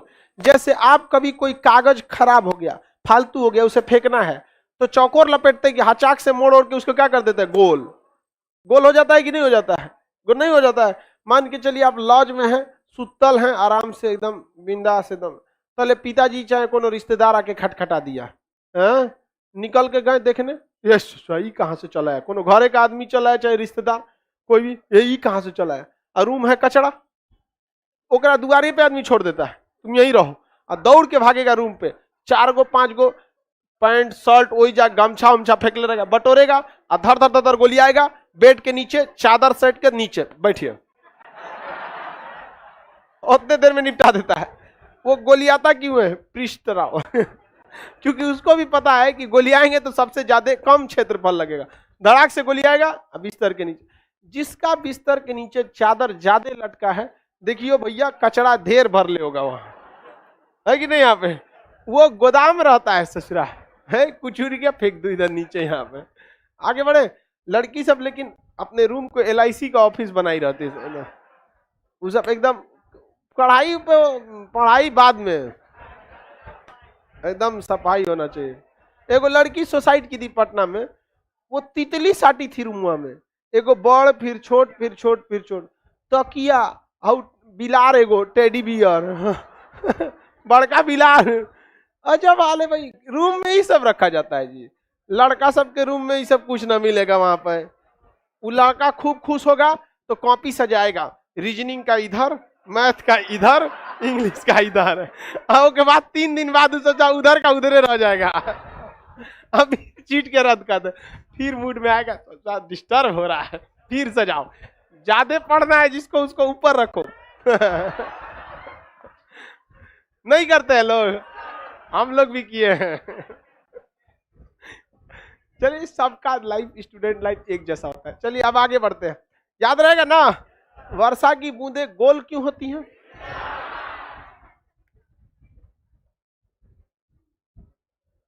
रूम साफ और पढ़ाई भी साफ। आगे बढ़ जाते हैं, अब बात करते हैं ज्वार पर। लड़की सबका कमेंट एकदम खतरनाक रहता है, रूम साफ पढ़ाई साफ। उस पे से कहेगी कि कमेंट क्यों नहीं पढ़ते हैं।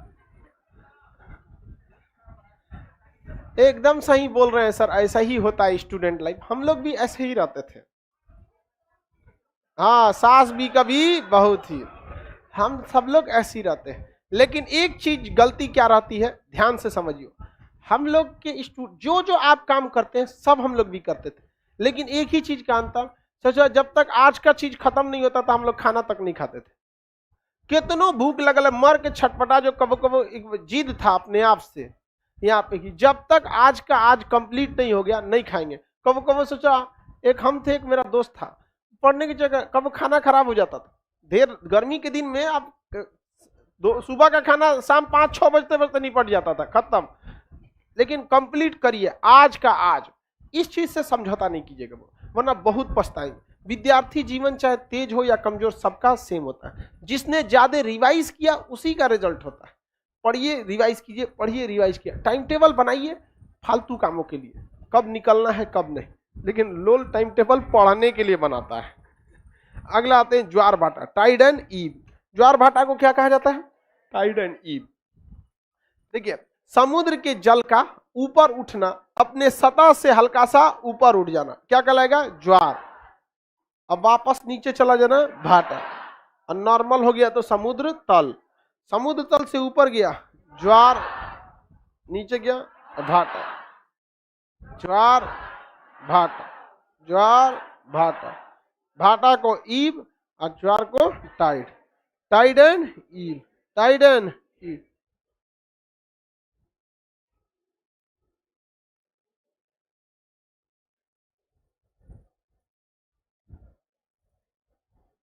ई ललका से तो खतरनाक नंबर लिखता है,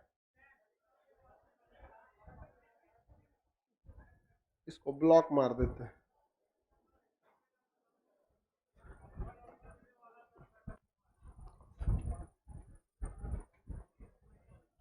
चलिए बहू, क्या पढ़ा रहे बहू? ज्वार और भाटा। समुद्र जल का ऊपर उठ जाना हल्का सा, क्या कहलाएगा? जा। नीचे जाना, किसी को कोई दिक्कत नहीं बने, आगे बढ़ जाए। देखो बाबू, ज्वार भाटा में क्या होता है? तो सूर्य का गुरुत्वाकर्षण, सूर्य का गुरुत्वाकर्षण, चंद्रमा का गुरुत्वाकर्षण और पृथ्वी का घूर्णन गति। पृथ्वी की घूर्णन गति, पृथ्वी की कौन सी गति? घूर्णन। पृथ्वी जब रोटेशन यानी घूर्णन करती है तो एक बल लगाती है, कोरियोलिस बल। कोरियोलिस बल, कौन सा बल? कोरियोलिस बल। कौन सा बल लगाएगी? कोरियोलिस, कोरियोलिस बल। किसी को कोई दिक्कत नहीं है? आगे बढ़े। तो ज्वार भाटा उत्पन्न करने में 3 चीज का योगदान है। सबसे ज्यादा किसका? चंद्रमा का गुरुत्वाकर्षण। चंद्रमा का गुरुत्वाकर्षण ज्यादा नहीं होता है, लेकिन वो आपके करीब होता है। आपके क्या होता है? करीब। सूर्य का गुरुत्वाकर्षण ज्यादा होता है, लेकिन वो दूर होता है, इसलिए आपको पता नहीं चलता है। किसी को कोई दिक्कत नहीं है? आगे बढ़े। तो इस पृथ्वी पर ज्यादा प्रभाव कौन डाल देता है? चंद्रमा। क्या इसी का गुरुत्वाकर्षण ज्यादा है? इससे ज्यादा किसका है? सूर्य। लेकिन वो उतना प्रभाव नहीं डाल पाता। तो हमेशा जेन्युइन है ये सिद्धांत, आपके जो ज्यादा करीब रहेगा आपको वही सबसे अच्छा लगेगा। दुनिया में लगेगा कि ओकरा से अच्छा कोई नहीं है, अरे ऐसे तू नहीं, तू करीब है, ओकरा से अच्छा अच्छा पढ़ल है सुविधा। समझ में आ गया कि नहीं आ गया? हाँ, तुम गुरुत्वाकर्षण क्षेत्र से बाहर तो निकलो, लेकिन ना निकलवे नहीं करेगा, सुसाइड कर लेगा, जा ये मरो। समझ में आ रहा है कि नहीं आ रहा है? तो बताइए, ज्वार भाटा उत्पन्न करने में सर्वाधिक योगदान चंद्रमा का गुरुत्वाकर्षण, उसके बाद सूर्य का गुरुत्व, और फिर पृथ्वी का घूर्णन।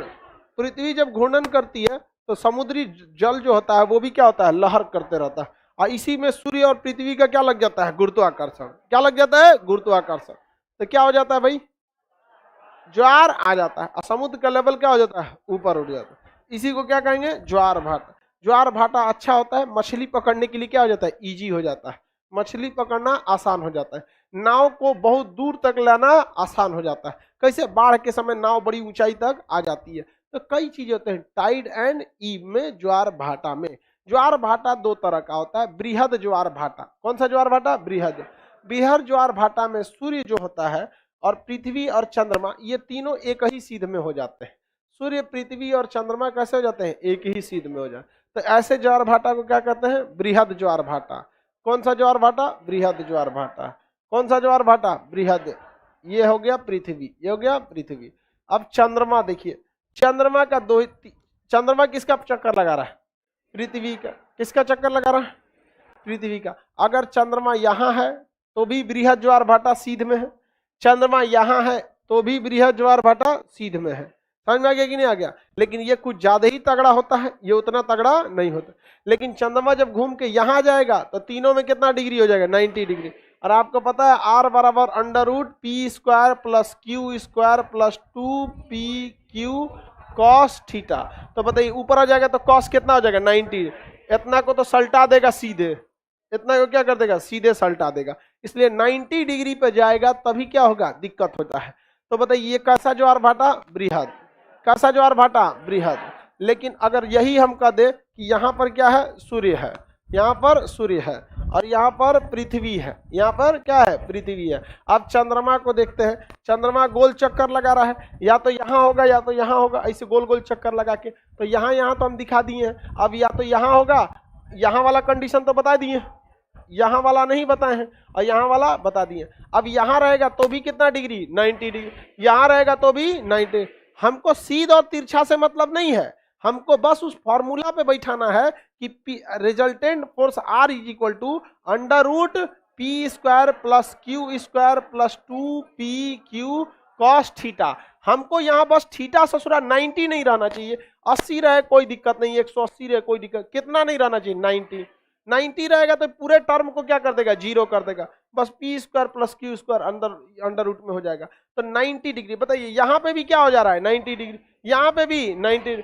तो सबसे कम ज्वार भाटा तब आता है जब सूर्य, पृथ्वी और चंद्रमा कितने डिग्री पे हो जाए? 90। और तगड़ा ज्वार भाटा आता है जब 180 डिग्री। आपको सीध से मतलब नहीं है, आपको ऐसे कहेंगे कि अच्छा सर ये बताइए, यहां तक तो समझ में आ रहा है बृहद ज्वार भाटा, हई कैसे बृहद हो जाएगा? होने का पानी हई खींचेगा, हेन्ने का पानी हई खींचेगा। तो भैया दोनों ओर भाटा आएगा, दोनों ओर ज्वार भाटा आएगा। इधर वाला किसके बदौलत? इधर वाला चंद्रमा। कौन सा पृथ्वी रुकी है? घूम जाएगी, फिर उधर सूरज घुस देगा, इधर चंद्रमा खींच देगा। समझ में आ गया कि नहीं? मेन मतलब किससे होता है? फॉर्मूला। समझ में आ गया? ये फिजिक्स में पढ़ना है जी, फॉर्मूला। आगे बढ़ जा। किसी को कोई दिक्कत नहीं है? सर ये मैथ नहीं था।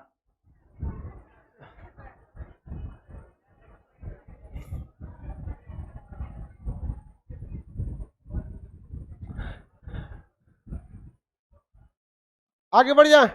एक 24 घंटा में मैक्सिमम कितने बृहद ज्वार भाटा आते हैं? दो। कितने? दो। कितने ज्वार भाटा आएंगे? दो। बृहद ज्वार भाटा 24 घंटा में दो बार। छोटका छोटका को कौन पूछता है? छोटा सबका कोई वैल्यू नहीं है। ज्वार भाटा अच्छे होते हैं कि नहीं होते? अच्छे। मछली पकड़ने के लिए अच्छे, बंदरगाहों तक हैवी जहाजों को लाने के लिए अच्छे। कई बार कोई बहुत ज्यादा सामान लोड कर लिया जहाज ना, तो किनारे नहीं आ पाता है, क्योंकि उसमें लोड ज्यादा होगा, किनारवा आएगा तो फंस जाएगा। लेकिन ज्वार भाटा में चल आएगा, पानी का लेवल क्या हो जाएगा? ऊपर चल आएगा। आगे बढ़े। हाँ, डिफरेंस इसलिए रहता है कि देखिए चंद्रमा, देखिए ध्यान से समझिए, पृथ्वी ऐसे घूम रही है और इसका सीधे कौन लगा रहा है? चक्कर भी यही लगा रहा है। तो धीरे धीरे ये जैसे जैसे आगे बढ़ेगा तभी ना ये अपना प्रभाव को छोड़ेगा। यहां से मान के चलिए खींच रहा है पानी को, तो यहाँ क्या आ गया है? ज्वार। धीरे धीरे ये आगे बढ़ेगा, पानी को यहाँ से छोड़ेगा, तब ये कहाँ जाएगा? भाटा। यहाँ पे तत्काल थोड़ी छोड़ देगा यहाँ पर, तो ये एक समय लगता है खगोलीय पिंड को आगे पीछे बढ़ने में। कुछ कंडीशन में अच्छा है, हाँ, कुछ कंडीशन में खराब भी हो सकते हैं। कोई भी घटना का, चाहे ज्वार भाटा हो चाहे भूकंप हो, उसके निगेटिव एंड पॉजिटिव दोनों इफेक्ट आपको देखने को मिलते हैं। पानी कितना हाइट तक हो सकता है, इसका कोई भी हार्ड एंड फास्ट रूल नहीं है, ये अलग अलग सतह पर डिपेंड करता है। जैसे आप इसे कह देंगे आपके गांव में बाढ़ आएगी तो नदी कितना ऊपर तक जाएगी, कोई पता है आपको? नहीं पता है। खतरे के निशान से ज्यादा या कम? बताइए, यदि 90 डिग्री हो गया तो कौन सा? लघु ज्वार। और पैरेलल हो गया तो इधर इधर से कोई मतलब है? हमें मतलब है एंगल से। किसे मतलब है? एंगल। ज्वार भाटा समझ में आ गया? सुनामी या सर फिर तो सुनामी या बाढ़ भी आ सकता है। नहीं बाबू, इतना तगड़ा नहीं आता है। मतलब कह रहा कि अगर तगड़ा खींच लिया तो क्या आ जाएगा? सुनामी आ जाएगा। इतना तगड़ा नहीं खींचता है। देखिए बात समझिए, इस पृथ्वी का निर्माण आज से 4.6 अरब साल पहले हुआ और बहुत सारे जीव आए हैं, कई सारे एरा हुआ है, pre Palaeozoic, Palaeozoic, Mesozoic, Neozoic, Cenozoic, Neozoic, कई सारे एरा हुए, इसमें कई सारे जीव आए हैं। हम लोग जो अभी नियोजोइक में जी रहे हैं, हम लोग अभी सर्वाइवल ऑफ द फिटेस्ट है। मतलब हमने पृथ्वी पर जितने वायुमंडल हैं, जितनी घटनाएं हैं, उन सारी घटनाओं में को सहन करने की क्षमता हमारे में है। अगर नहीं रहेगी क्षमता तो हम जी नहीं सकते। बहुत सारे लोग आए, बहुत सारे लोग चले गए। अतः हम ज्वार भाटा से हैबिचुअल हैं, लेकिन सुनामी से हैबिचुअल नहीं है। आगे बढ़ जाते हैं। ज्वार भाटा में 24 घंटे में कितने बड़े ज्वार भाटा? बृहद ज्वार भाटा के समय पृथ्वी, सूर्य, चंद्रमा तीनों एक ही सिद्ध, अर्थात ज्वार अमावस और कब आएगा? पूर्णिमा का दिन। ज्वार भाटा के लाभ मछली के लिए बिजली उत्पादन, जहाजों को आने में आसानी होती है। समुद्र का जल ऊपर उठता है तो उसे ज्वार, नीचे आता है तो भाटा। ज्वार भाटा आने के कारण है चंद्रमा का गुरुत्वाकर्षण, पृथ्वी का घूर्णन गति यानी कोरियोलिस बल और सूर्य का गुरुत्वाकर्षण। याद रहेगा? आगे बढ़ जाए। 6 घंटे, 6 घंटे एक भाटा के बीच 6 घंटे, और ज्वार तो ज्वार 12 घंटा, 12 घंटा। अगर सीक्वेंसली पूछ लेता है वही 12 घंटा, आप बोलिए ना 12 घंटा 26 मिनट को हटा दीजिए, एक ज्वार से दूसरे ज्वार के बीच में 12 घंटा का डिफरेंस हो जाएगा। कितने घंटे का? 12 घंटा। तो बताइए कितने घंटे का समय टोटल हम लोग के पास? 24 घंटा। कितने घंटा? 24। जनरली आराम से सोचिए, ज्यादा दिमाग नहीं लगा। 24 घंटे में कितने ज्वार? दो। तो 12 घंटा में एक, यानी एक ज्वार से दूसरे ज्वार में 12 घंटा, एक ज्वार से दूसरे ज्वार में 12। तभी ना भाई, एक ज्वार 12 घंटे का क्या रहेगा डिफरेंस। लेकिन एक ज्वार से भाटा में 6, ऐसे में 12 घंटा 26 मिनट, कहीं 23 मिनट को हम लोग छोड़ देंगे। अब जल मंडल के बारे में देखते हैं। हम लोग किस ग्रह पे रहते हैं? किसमें? पृथ्वी पर। उस पर 71% क्या है? जल। हमारे पृथ्वी पर कितना % जल है? लेकिन वह पीने योग्य नहीं है, पीने योग्य नहीं है। समुद्र के जल को पीने योग्य बनाने में 9 नतीजा होता है। समुद्र जल से आप H2O तो बना लेते हैं। क्या बना लेते हैं? H2। ये तो बच्चा का काम है। पानी खौलाइए, पानी को क्या करिए, खौलाइए, और ऊपर जाएगा तो एक ऊपर से पाइप लगा के ऐसे क्या कर लिए, मोड़ लीजिए यहाँ पर, ऑस्मोसिस करके, नहीं समझा सब।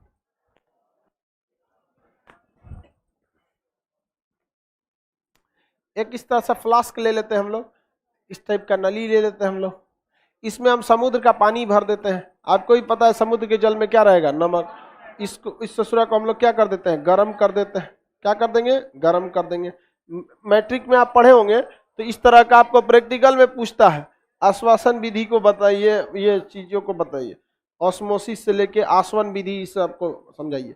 तो इसमें नमक भी रहता है। जब ये खौलेगा, गर्म करेंगे तो खौल के इधर जाएगा। बड़ी जल्दी बैटरी खत्म हो रहा है।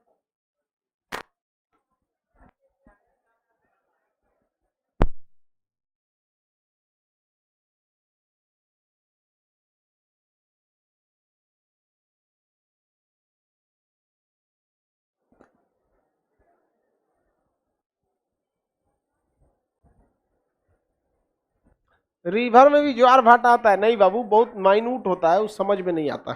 यहाँ से पानी को खौलाएंगे, क्या नमक ऊपर जाएगा, सोडियम ऊपर जाएगा, क्लोराइड, मैग्नीशियम कुछ नहीं जाएगा। ऊपर भाप बनकर केवल क्या जाएगा, पानी। क्या जाएगा, पानी। अभी से पनिया यहाँ से भाग जाएगा, पनिया यहाँ से क्या हो जाएगा, भाग जाएगा। तो जरूरी है कि पानी को यहीं पर गिरा दिया जाए, ये बर्तन में गिरा लिया जाए।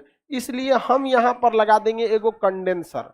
कंडेंसर यानी कुछ कपड़ा वपड़ा बांध देंगे, आई कपड़ा बांध के इसके ऊपर पानी छिड़क देंगे। क्या छिड़क देंगे, पानी।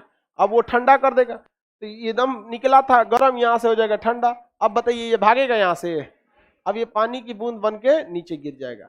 इस पूरे प्रोसेस को कहते हैं आसवन विधि, और इस जल को कहते हैं आसुत जल। कौन सा जल, आसुत जल, अंग्रेजी में डिस्टिल्ड वाटर। पूरा प्रोसेस आसवन, अंग्रेजी में डेस्टिलेशन। खाली बचल का पनिया आसुत जल, अंग्रेजी में डिस्टिल। डिस्टिल वाटर पीने लायक नहीं होता है, क्योंकि उसमें केवल और केवल क्या होता है, H2O। आप पी सकते हैं, कोई दिक्कत नहीं होगा, डिस्टिल वाटर को पीने में कोई दिक्कत नहीं होगा। बट ये शरीर को प्रॉफिट नहीं देगा, क्योंकि हमें उसमें मिनरल नहीं है, जबकि इसमें क्या है, मिनरल। इसमें आयरन है, आयरन, कैल्शियम, मैग्नीशियम, ये सब चीजें हैं सब हम लोग के अंदर। और वो किस रूप में है, नैनो पार्टिकल। नैनो पार्टिकल उसे कहते हैं जिसको इतना छोटा तोड़ दीजिए कि उसमें अपने मूल गुण को ही खो दे। जैसे लोहा का मूल गुण होता है वही खो दे उसको, नैनो पार्टिकल हो जाता है। आगे बढ़ जा। बैटरी में क्या डालते हैं, आसुत जल।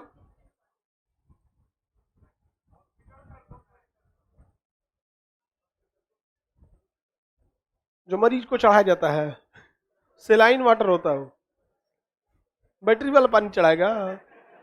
तुम यमराज है, तुम ठीक है। आगे बढ़े। कितने परसेंट हमारे समुद्र पृथ्वी पर पानी है, 71। लेकिन क्या वो 71% पीने योग्य है, नहीं है, पीने योग्य नहीं है। केवल 2% पानी पीने योग्य। समुद्र के पानी को भाप बनाकर हम आसवन विधि द्वारा साफ कर सकते हैं, लेकिन फिर इसमें हमें अलग अलग टाइप के मिनरल्स मिलाने पड़ेंगे मिनरल्स को। अब उन्हें नैनो पार्टिकल में बना के क्या करना पड़ेगा, मिलाना पड़ेगा। हमारे समुद्र को जो होता है, इसकी गहराई को हम लोग फायदम में नापते हैं। समुद्र की गहराई को फायदम में, एक फायदम बराबर होता है 6 फीट। एक फायदम बराबर कितना फीट, 6 फीट। समुद्र की दूरी को हम नॉटिकल मील में नापते हैं। एक नॉटिकल मील बराबर 8.52 किलोमीटर। समुद्र के अंदर छुपे चीजों को हम सोनार से निकालते हैं, sound navigation and ranging. Sound navigation and ranging. हवा में उड़ रही चीजों को राडार, उसको भी सोनार से। पानी में रहेगा तो सोनार, हवा में, हाँ हवा में राडार, अब पानी में सोनार। किसी को कोई दिक्कत नहीं। अंतरिक्ष में डॉपलर रडार, अंतरिक्ष में रहेगा तो डॉपलर रडार का प्रयोग करते हैं। फिजिक्स में पढ़ना है आपको। ये हो गया समुद्र में। इसके अलावे अब ध्यान से देखिए, आगे बढ़ते हम लोग। एक फायदम कितना चीज, हाँ 6 फीट। सर्वाधिक मग्न तट ऑस्ट्रेलिया में है, अंटार्कटिक मैदान में।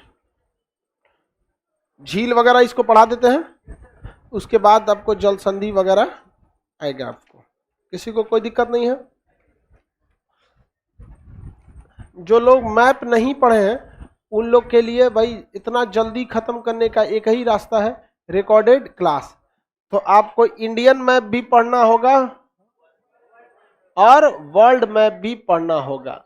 ठीक है, आप में से कितने लोग दोनों नहीं पढ़े हैं? तो आप लोग क्यों नहीं पढ़े हैं? हाँ? तो इसका हम दोनों का आज हम एप्लीकेशन पर एडमिशन ओपन कर देंगे एकदम मिनिमम फी में। ठीक है, उसको देखो बाबू, आप नहीं समझते हो, ज्यादा मिनिमम फी भी कर देंगे ना, जिसका मन वो चलाएगा, सर्वर चौपट हो जाएगा। हमारे पास जगह नहीं। अब खुद सोचो, आप हमारे YouTube पर कितनी बार देखे होगे एप्लीकेशन हाय एप्लीकेशन हाय एप्लीकेशन चिल्लाते हुए। जब बैच नहीं आएगा तो हम बोलबो नहीं करते ससुरा हमारा एप्लीकेशन भी है। हद तो तब हो गया जब एक सेक्रेटरी साहब थे, उन्होंने हमको सलाह दिया बिहार सरकार के, खान सर हम आपकी वीडियोस बहुत देखते हैं, आपके लिए अच्छा होगा आप अपना एक एप्लीकेशन बना लीजिए। हम कह रहे सर जी उसमें 23 लाख स्टूडेंट पढ़ते हैं सब। तो हम कहें सही दिखाइए, हम दिखाएं तो हम खुद ताज्जुब रह गए, क्योंकि 2 दिन पहले हम देखे थे 23 लाख, उनको दिखाने गए तो 25 लाख। तो हमारे एप्लीकेशन पे ससुरा जगह नहीं बच पाता, इसलिए हम फी बहुत, वैसे भी मेरी फी एकदम नॉमिनल ही रहती है। तो मान के चलिए इसका 100, इससे ज्यादा नहीं रहेगा, 100 बबुआ टैक्सो ना रहता है हम लोग का। आज चालू कर देंगे हम, पढ़ाना नहीं, जो पहला वाला है उसी को लाइव पढ़ेगा तो खत्म नहीं हो पाएगा, उसको भगा के तुम खत्म तेज भाग जाओगे ना। समझ में आ गया कि नहीं? दूसरा कोई रास्ता नहीं है, दो इंडियन और वर्ल्ड अलग अलग रहेगा दोनों का। हाँ नहीं, अलग अलग, एक का 100। कुछ लोगों का कहना है कि सर 50 रुपीज कर दीजिए। आपको पता नहीं होगा, हम 100 करें ना तो हमारे पास केवल 40 पहुंचेगा। 18 GST, 2 gateway, 30 income tax, 10% server cost, 60% ऐसे चला जाता है, हमारे पास इतना ही पहुंचेगा। समझ में?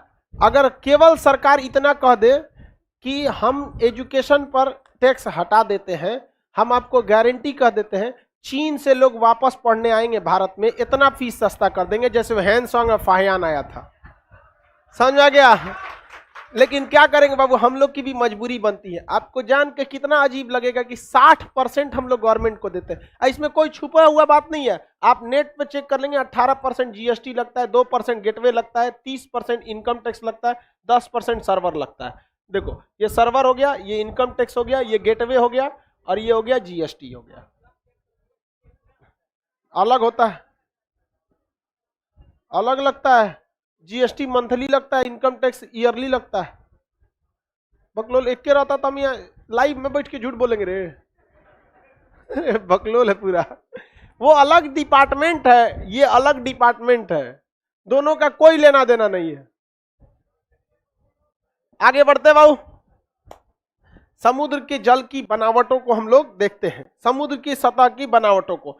जैसे हमारे पृथ्वी पे पहाड़ है ना, वैसे समुद्रों में क्या है? पहाड़ है। समुद्र कभी भी खत्म होता है, वहीं पे खत्म होगा समुद्र जहां पर महाद्वीप खत्म होंगे। तो ये क्या चीज है? महाद्वीप।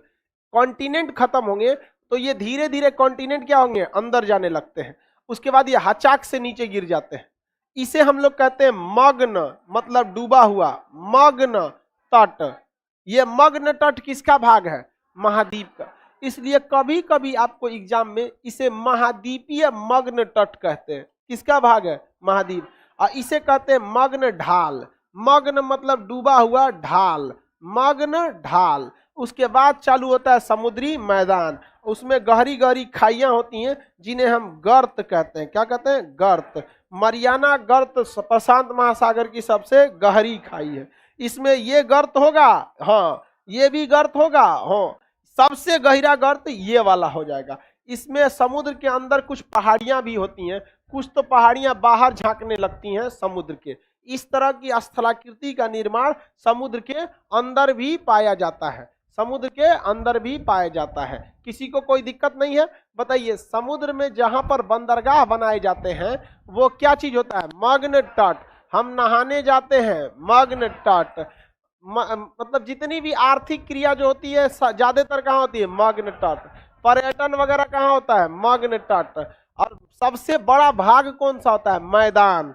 सबसे बड़ा भाग क्या होता है? मैदान। इसे हम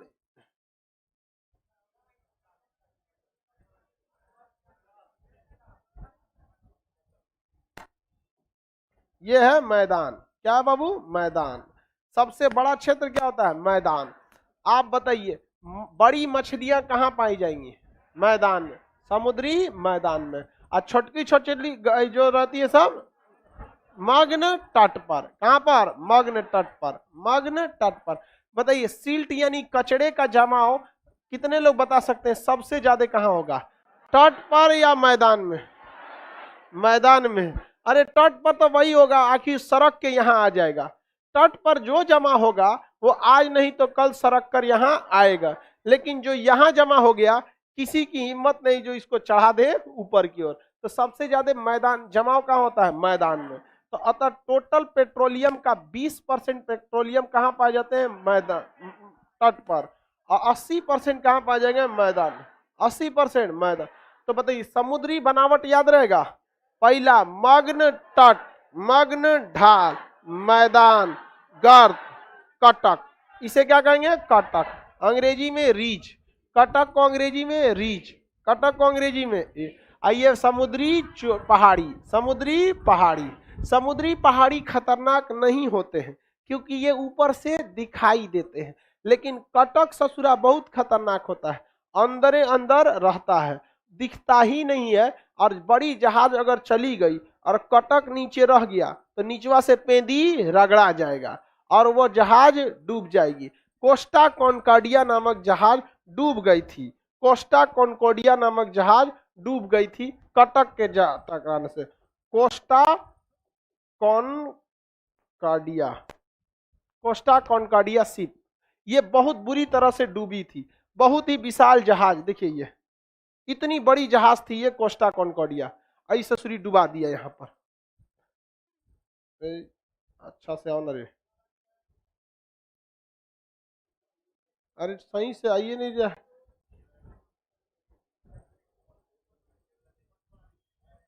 ये ओरिजिनली थी कोस्टा कॉन्कॉर्डिया की, ये जहाज ओरिजिनल थी। लाखों करोड़ की ये जहाज थी इस कोस्टा कॉन्कॉर्डिया। और ये इटली के पास क्या हो गई? डूब गई। यहां पर ये दिख रही है डूबी है, ये जहाज डूब गई। किससे टकराई थी? कटक से। किससे टकराई थी? कटक से। तो कटक से टकराने पे बड़ी बड़ी जहाजें क्या हो जाती है? डूब जाती हैं। कहां गया कोस्टा कॉन्कॉर्डिया? ये है इसका मेन, ये जहाज है डूबने से पहले। इतनी विशाल जहाज, सोच सकते हैं अरबों खरबों की। इस पे लिखा भी होगा, पढ़िए, कोस्टा कॉन्कॉर्डिया, कोस्टा कॉन्कॉर्डिया।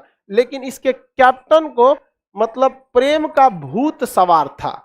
ससुरा ने कोस्टा कॉन्कॉर्डिया का हाल क्या कर दिया देख लो, यहाँ पर ले जाके कटक से ले आके नीचवा से पेंदी ठोक दिया है। एक्चुअली इसकी गर्लफ्रेंड जो थी इस पर नाच रही थी, वो नचनिया थी, मतलब डांसर, तो इस पर नाच रही थी, नचनिया थी। तो ये जहाज का कमांड छोड़ के नचनिया का डांस देख रहा था और उसका सीनियर पूछ रहा था, सर मोड़ना है? आई मोड़ना है तो हमरी वाली नचतो है। चल गई ना, 16 साल का जेल हो गया। जहाज गिरी, कितने साल का जेल हो गया? 16 साल का। तो बताइए, नचनिया बच गई यहाँ पर। अब भाई उसको क्या मतलब है? वो तो अपनी जगह पे सही थी, नाच रही है। लड़का सब हमेशा चौपट होता है, दिखाने के चक्कर में चौपट करेगा। लड़की कभी नहीं दिखाती है, तू कभी भी, वो सब अपने गंभीरता से रहेगा, लेकिन तू लोग शो ऑफ करने के चक्कर में रहेगा। बहुत आदमी की मौत हुई होगी। देखिए, ये समुद्र के किनारे ही डूबा था, ज्यादा दूरी पर नहीं था, इसलिए रेस्क्यू टीम बहुत जल्दी पहुंच गई। बट अगर टाइटेनिक की तरह बीच में कहीं टकराया रहता ना, बहुत बुरा होता। आप इसको छोड़िए यार, जरा सोचिए इसके मालिक का क्या हाल हुआ होगा।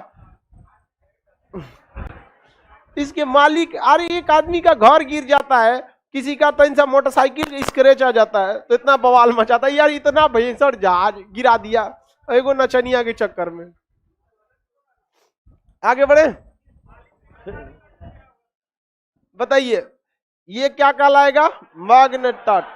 ये मग्न ढाल, इस पर किसी भी तरह का जमाव होता है?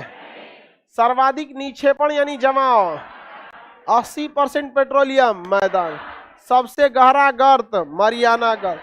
हिंद महासागर का सबसे गहरा सुंडा गर्त। कौन सा है? सुंडा। अटलांटिक का प्यूर्टो रिको। अटलांटिक का प्यूर्टो रिको। अटलांटिक का हिंद महासागर का सुंडा गर्त। प्रशांत महासागर का समुद्र के अंदर धंसी पहाड़ियों को कटक। अब बाहर निकला हुआ पहाड़ी, बाहर निकला हुआ पहाड़ी। आप बताइए ये बाहर निकला है क्या है? पहाड़ी। अंदर टकरा गया तो कटक, टकरा गया तो कटक। किसी को कोई दिक्कत नहीं है, टकरा गया तो कटक। आप लोग को हम पहले पढ़ा दिए थे, जब हम प्लेट टेक्टोनिक सिद्धांत पढ़ा रहे थे, तो आप याद कीजिए हम आपको हैरी हेस का प्लेट टेक्टोनिक सिद्धांत पढ़ाए थे। और आपको ये भी पढ़ाए थे कि अफ्रीका का जो प्लेट है, अफ्रीकन प्लेट, वो क्या करते हैं? दूसरे प्लेटों से क्या कर जाते हैं? टकरा जाते हैं। अफ्रीकन प्लेट दूसरे प्लेटों से क्या हो जाता है? प्लेट टेक्टोनिक, ये वाला सिद्धांत हम आपको पढ़ाए थे, यही ना है बाबू? अब आप बताइए, ये प्लेट है अफ्रीकन प्लेट। अफ्रीकन प्लेट टकराता है अमेरिकन, ये दक्षिणी अमेरिका वाला, और ऊपर में तो यहाँ पर ज्वालामुखी उद्गार होने से कटक का निर्माण हो गया है। सबसे बड़ा कटक किस महासागर में है? प्रशांत, अटलांटिक महासागर। ये अटलांटिक के एकदम बीचों बीच में है। कहीं कहीं फूटा हुआ है तो वहीं से रास्ता बनाया गया है। ई न कि सूर्याइले लेके चल जाए अटलांटिक महासागर, चलो चलते हैं, छूट दीजिएगा ले जाके वैसे ही। समझ में आ गया कि नहीं आ गया? तो मध्य महासागरीय कटक किस महासागर में? अटलांटिक महासागर। किस महासागर में? अटलांटिक महासागर में। याद हो गया? बताइए समुद्री स्थलाकृतियों में सबसे पहले क्या था? मग्न तट, मग्न ढाल, मग्न मैदान, गर्त, कटक, पहाड़ी। समझ में आ गया कि नहीं आ गया? सब तट पर। कोरल रीफ जो होते हैं ना, समुद्री प्रवाल, वो कहाँ पाए जाएंगे? तट पर। कहाँ पाए जाते हैं? तट पर। कहाँ पाए जाएंगे? तट पर। ऑस्ट्रेलिया के तट पर सबसे बड़ा प्रवाल भित्ति है। प्रवाल देखे हैं कि नहीं देखे हैं आप लोग? नहीं देखे हैं? चलिए दिखा देते हैं। उसे अंग्रेजी में कहते हैं कोरल रीफ। क्या कहेंगे? Coral reef. ये कोरल जीव होते हैं सर। कोरल रीफ कैसे होते हैं? जीव होते हैं। ये सब के सब कैसे हैं? सब कोरल है सब। ये कई रंगीन होते हैं सर। यहाँ पे ये रहा कोरल रीफ, ये दिख रहा है कोरल रीफ। ये सजीव होते हैं सब, लेकिन इनका शरीर काफी हार्ड होता है, कैल्शियम कार्बोनेट का। इनका शरीर क्या होता है? हार्ड। इसे समुद्र का बागीचा कहते हैं। समुद्र का क्या कहते हैं? बागीचा। जब ये मर जाते हैं तो ऐसे ही चट्टान की तरह पड़े रहते हैं, बशर्ते ये रंगीन ना होके मुरझा जाते हैं, और एक के ऊपर एक नया कोरल रीफ बनता है। देखिए यहाँ वाला कोरल रीफ मर चुका है, इसके ऊपर दूसरा है। यहाँ आपको पत्थर जैसा दिख रहा होगा, ये भी क्या हो चुका है? मर चुका है। तो ये अपने दादा परदादा के लाश के ऊपर रहते हैं सब। समझा गया कि नहीं आएगा? कैल्शियम कार्बोनेट के कारण ये इनका शरीर गलता नहीं है, इनका शरीर गलता नहीं है। कभी कभी ससुरा कोरल रीफ भी ना कटक का निर्माण कर देते हैं। समझा गया? कभी कभी कोरल रीफ किसका निर्माण कर देते? कटक। मैं एक के जगह या खूब ज्यादा बड़का खानदान के एक बार रह जाएंगे सर। कोनो नौसिखिया जहाज वाला लेके चल दिया दूसरी ओर से, तो जिधर से जहाजों का रूट है उधर से हमेशा उस देश की जिम्मेदारी होती है कि अपने आसपास में जो मेन समुद्री रूट है उसको फोड़ फाड़ के क्या करे? गढ़ा करे, अगल बगल में एक इमरजेंसी रास्ता रखे। लेकिन नहीं, कोनो कोनो अपन ढेर होशियार बनता है, चल दिया सर। एगो मिस्र का कैप्टन था, वो भारत आ रहा था, तो भारत के सी ट्रैफिक कंट्रोलर ने कहा कि 40 किलोमीटर दूर अपनी जहाज को रोके रहो, यहाँ बंदरगाह खाली नहीं है। भारत में बंदरगाह खाली कराने में टाइम लग जाता है। हमारे यहाँ एगो ट्रक खाली कराने में 1 दिन लगा देता है सब। उसे जो बड़का जहाज खाली कराने में कितना टाइम लगाएगा? 6 दिन लगा देता है। हमारे यहाँ एक जहाज घुसती है तो कितने दिन बाद निकलती है? 6 दिन बाद। इतना टाइम लगाता है सब, जबकि चाइना में वही 8 घंटे में खाली कर देते हैं। तो हम लोग के यहाँ तो उसने कहा कि हम 40 किलोमीटर दूर वेट करेंगे, थोड़ा सा घूम के आते हैं। ससुरा गया घूमने, अब पेंदी लड़ा लिया कोरल रीफ में। लड़ा लिया पेंदी, अब फोन कर रहा है मुंबई बंदरगाह से, जहाज का पेंदी फूट गलो, हेलीकॉप्टर भेजिए, हम लोग धंस रहे हैं। एगो लाइफ जैकेट पहन पहन कूद रहा था, तो भारत सरकार बचा के लाई और को मिस्र को बोली कि ढेर होशियार बन रहा था, एक पता करिए कोना के चक्कर में ही गया है। आगे बढ़े, ये क्या है? Coral reef. समुद्र का बागीचा किसे कहा जाता है? कोरल रीफ को क्या कहा जाता है? प्रवाल भित्ति। ये किस संघ में आते हैं? सिलिंड्रेटा में। बायोलॉजी में पढ़ा दिए थे, सिलिंड्रेटा संघ में आते हैं। बायोलॉजी आप लोग को नहीं पढ़ा है तो इसका मतलब थोड़ी नहीं कि नहीं पढ़ा है, फाउंडेशन वालों को बोले थे। सर्वाधिक मग्न तट अटलांटिक महासागर में है। इसका आकार एस के आकार का है, 5 लिख दिया है। एस आकार को क्या लिख दिया है? 5। उसको सुधारिए तो।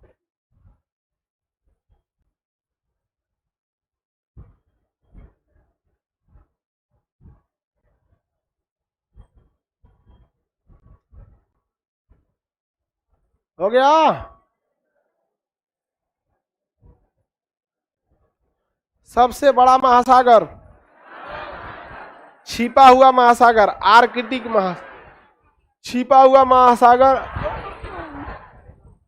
आर्कटिक महासागर एकदम ऊपर है, उसे क्या कहते हैं? छिपा हुआ महासागर। आर्कटिक महासागर को छिपा हुआ महासागर याद रहेगा ना। कहेगा 3 सागरों को छूने वाला महासागर, दक्षिणी महासागर, इसी को आप अंटार्कटिक महासागर कहते हैं। कितने को छूता है? 3 को।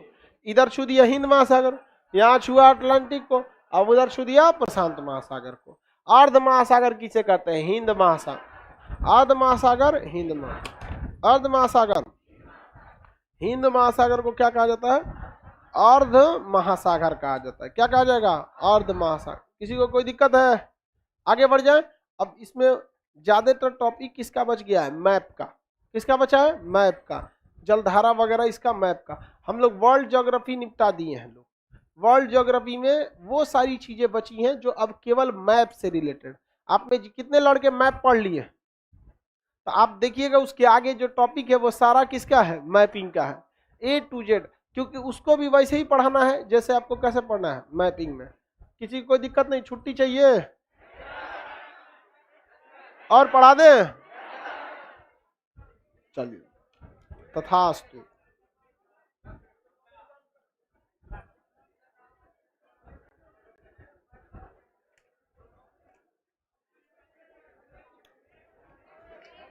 ब्रेक नहीं बाबू, आज हम दूसरे शिफ्ट में नहीं पढ़ाएंगे। आज धनतेरस है, हमें वैसे लोगों को ले जाके खरीदारी करानी होती है जिनके पास उतना पैसे नहीं है, तो हम उनका समय नहीं दे सकते हैं आपको, ठीक है? इसलिए हमको आपको सेकेंड शिफ्ट में आज नहीं बुला सकते हैं, इसके लिए आप माफ करेंगे, ठीक है? हाँ, आप लोग को भी बाबू आज धनतेरस है, कम से कम किसी छोटे बच्चे को कुछ दिला दीजिए अपने पैसा से, आप लोग अच्छा रहेगा। लेकिन केवल दीपावली खुशियों का त्योहार है, लेकिन अपने में लोग खुशी मना लेता है। ये खुशी बांटने का त्योहार है, खुशी मनाने का नहीं। लेकिन लोग को कौन समझाए ससुरा, इसमें खुशी बांटता नहीं है, खुशी मना लेता है। समझा गया? तो आपस में लोग दीपावली को ठीक से सेलिब्रेट करें। चलिए तब आगे कल करेंगे लोग 11 बजे।